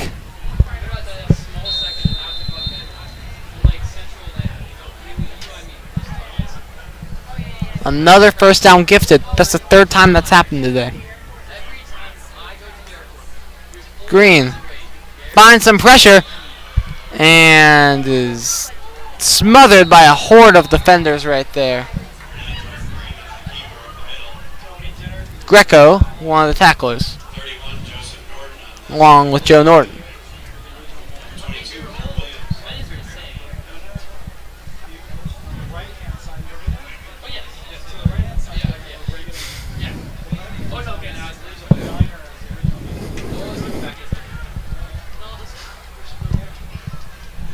Second and 6 for the Lions. Hand off to Stowers. Stowers manages to almost break the tackle, but brought down by Norton again. And Chiak and Hare provide the necessary defense to stop him and straighten his tracks. Gain of around 3. 3 left.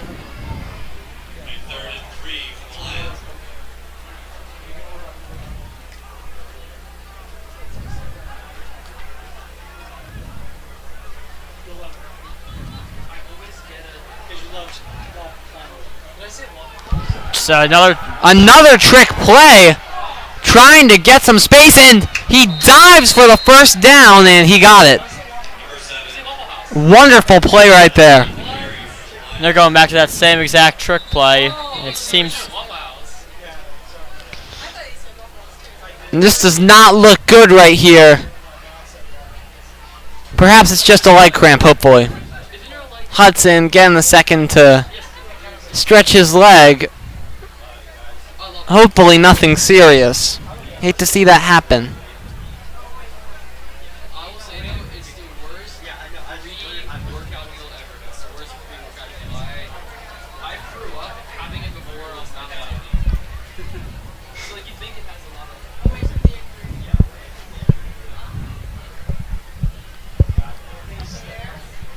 Hopefully it's just a cramp, which I think it is. Football, definitely a competitive, physical sport right there. And right there, that's proof of that. Hudson managing to walk off the field, but you can see he's in a little bit of pain.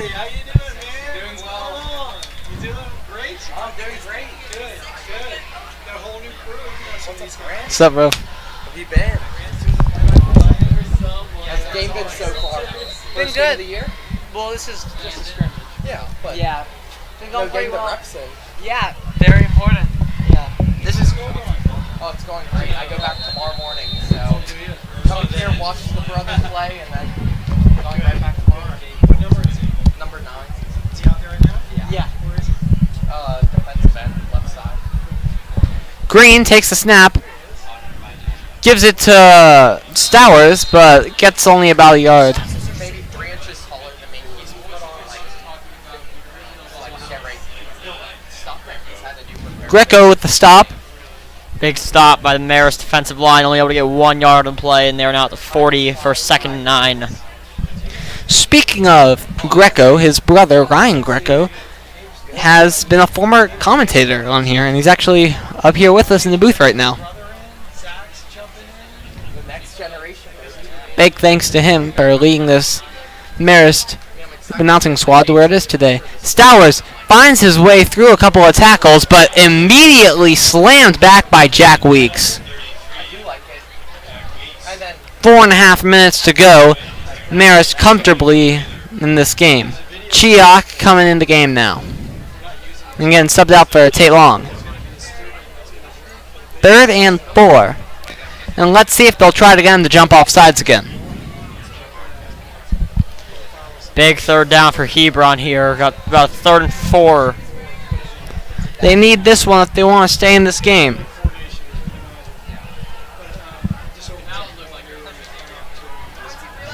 Green tries to find some space. Nice catch right there. And they will get the first. Nice secured pass by Michael Childs Jr. Gets a gain of 5 to about the 30. so it has those sort of components for that. Like it can show a live point video on that. And it's not look good. Looks like Owen Hare is down for Marist. Never like to see that.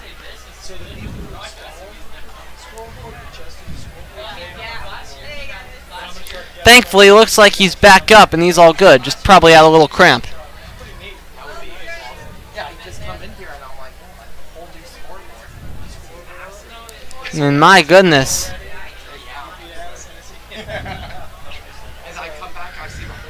Looks like they're trying to walk him off the field right now, and you sure hope he's okay.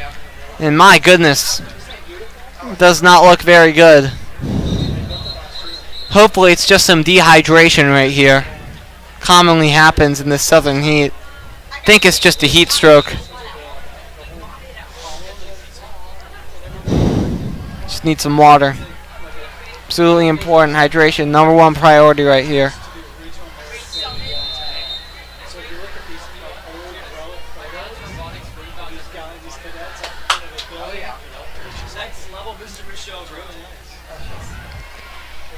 Green gets ready. 30-yard line, trying to make this game competitive again. Green rolls out to his left. Weeks almost got a hand on him, fires it, and a great catch right there. Another catch by Michael Kiles, and that's the first down. Weeks almost to get him down, but he was able to escape the pressure and rifle a pass for the first down. Gain of 11 right there, and they're doing hurry-up offense right here. Screen pass to Hudson, and that had nothing on it. Joe Norton just throws him down.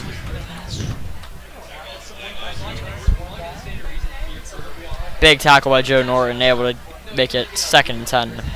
Another guy who stepped up this year and is looking to fill the shoes of his older brother.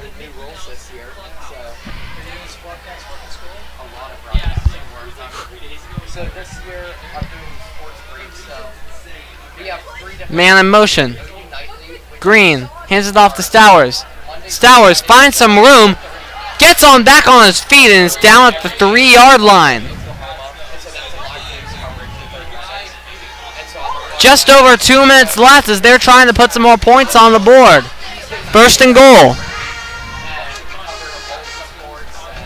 Oh, and they weren't ready, and there's a flag. Marist was not ready right there. Cooper Martinson was trying to run onto the field, and they couldn't get it there.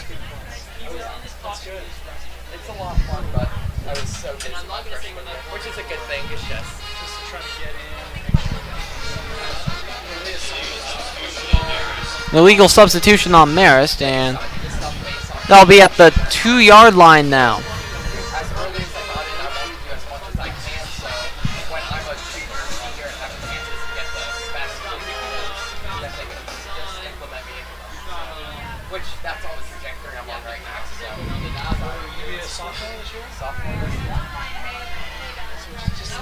Less than 2 minutes to go in the game. Looking to come back from 14 down. Now we have single-digit numbers on the Bears varsity.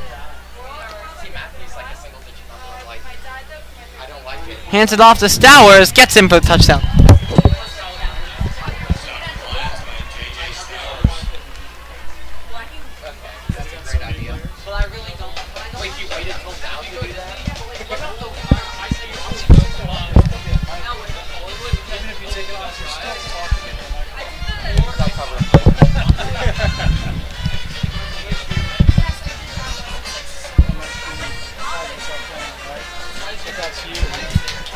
This is me. This is me. And it's gonna be Lucas Ardo getting ready for the extra points. Ardo's kick up and good. Minute 44 left, and they trim the lead to 7. Marist will now get the ball back with 1 minute and 44 seconds left, hoping just to win this game. Just hoping to secure some stuff. And looks like there's a bit of a scoreboard issue. It's just showing a bunch of redwood trees. Very interesting. Oh, and now scoreboard's off.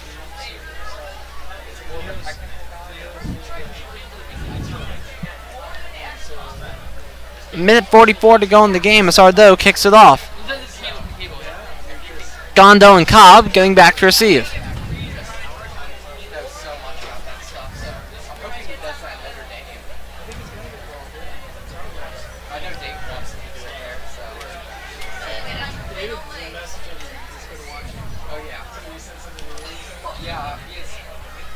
still like have, he wasn't gonna come to the game because he doesn't have a brother on the team. Doing cheerleading stuff.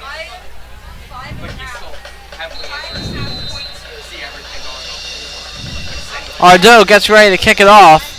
And we're having some technical difficulties with the clock, as you can see. Scoreboard is black, and now it's showing the trees again. As kicks it off. Caught by Hudson Cab. And they'll take over at the 20-yard line.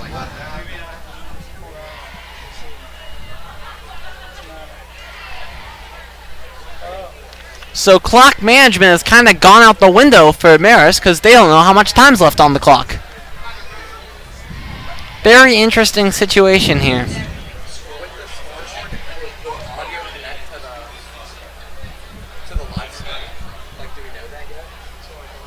And we're back to normal. Minute 44 left in the game. Rollhour takes it, fires a pass to Cobb. Cobb's got it, stays in bounds. He'll get around 7 or 8 yards.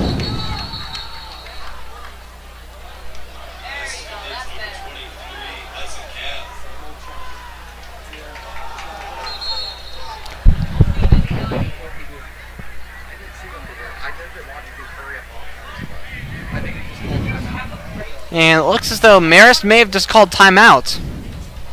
Bit of a confusing strategy. I think you want the clock to run here.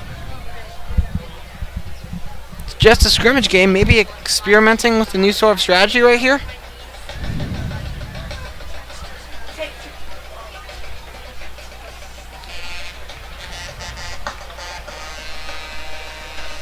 Just a minute 37 left to play with, and Marist trying to get this win under their belts for the scrimmage. Against a team that has won back-to-back state titles. Sure would be an impressive win, even if it is just a scrimmage.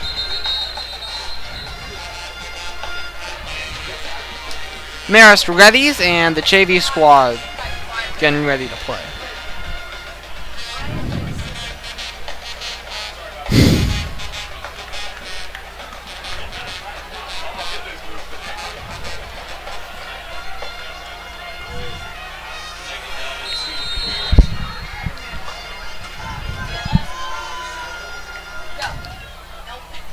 Rollhour readies. Man in motion. Rollhour in motion now. Tries to find some space. Fires it downfield. Nearly picked off. And man, that was a close one right there. I just don't understand why you're throwing the ball right here. Seems like a risky strategy. 3rd and 2. Just don't understand it. Give it to O'Leary or maybe Cobb. It's a running clock. It doesn't matter.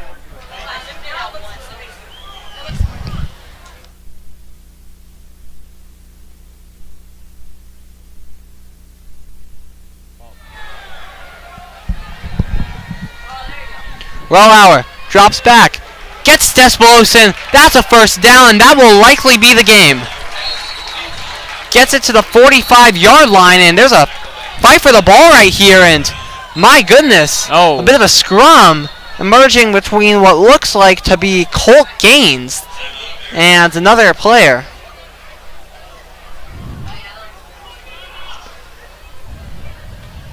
That guy was really trying to fight for the ball on the Hebron side. I just don't understand it.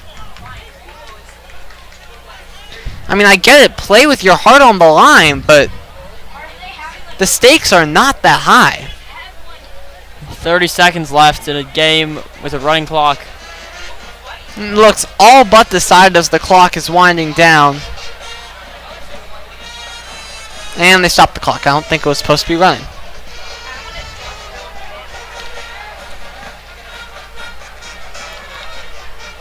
Just 55 seconds to go. And 47. Okay, now we're just changing old numbers.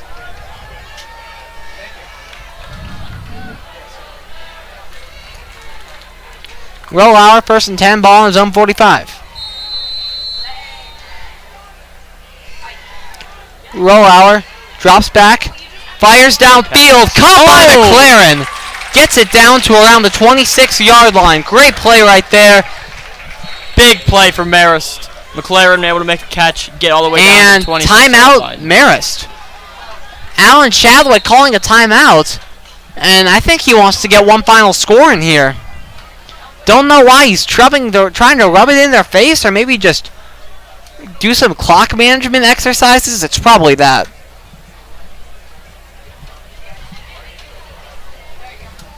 $22 left in the game, and make it 19. 35.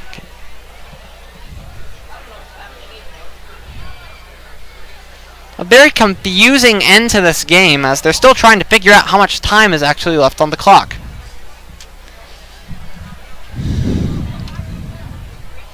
If you're looking at the graphic, it does say the score is final. The game is not over yet. Clock still showing 35 seconds left. Marist at the 26-yard line. They may be going for another touchdown as the War Eagles just called a timeout. I think they're just trying to simulate a clock management session like a 2-minute drill. No bad intention, not trying to rub it in or anything.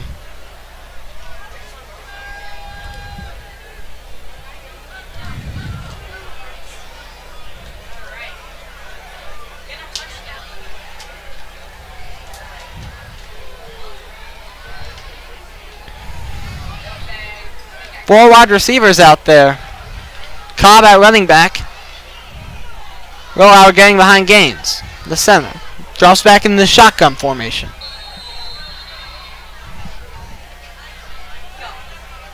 Rollauer drops back. Fires to the end zone. Can't quite get him. Could not quite get Engen McCarthy right there, and that might be the final play of the game. And now they're running a fire drill field goal.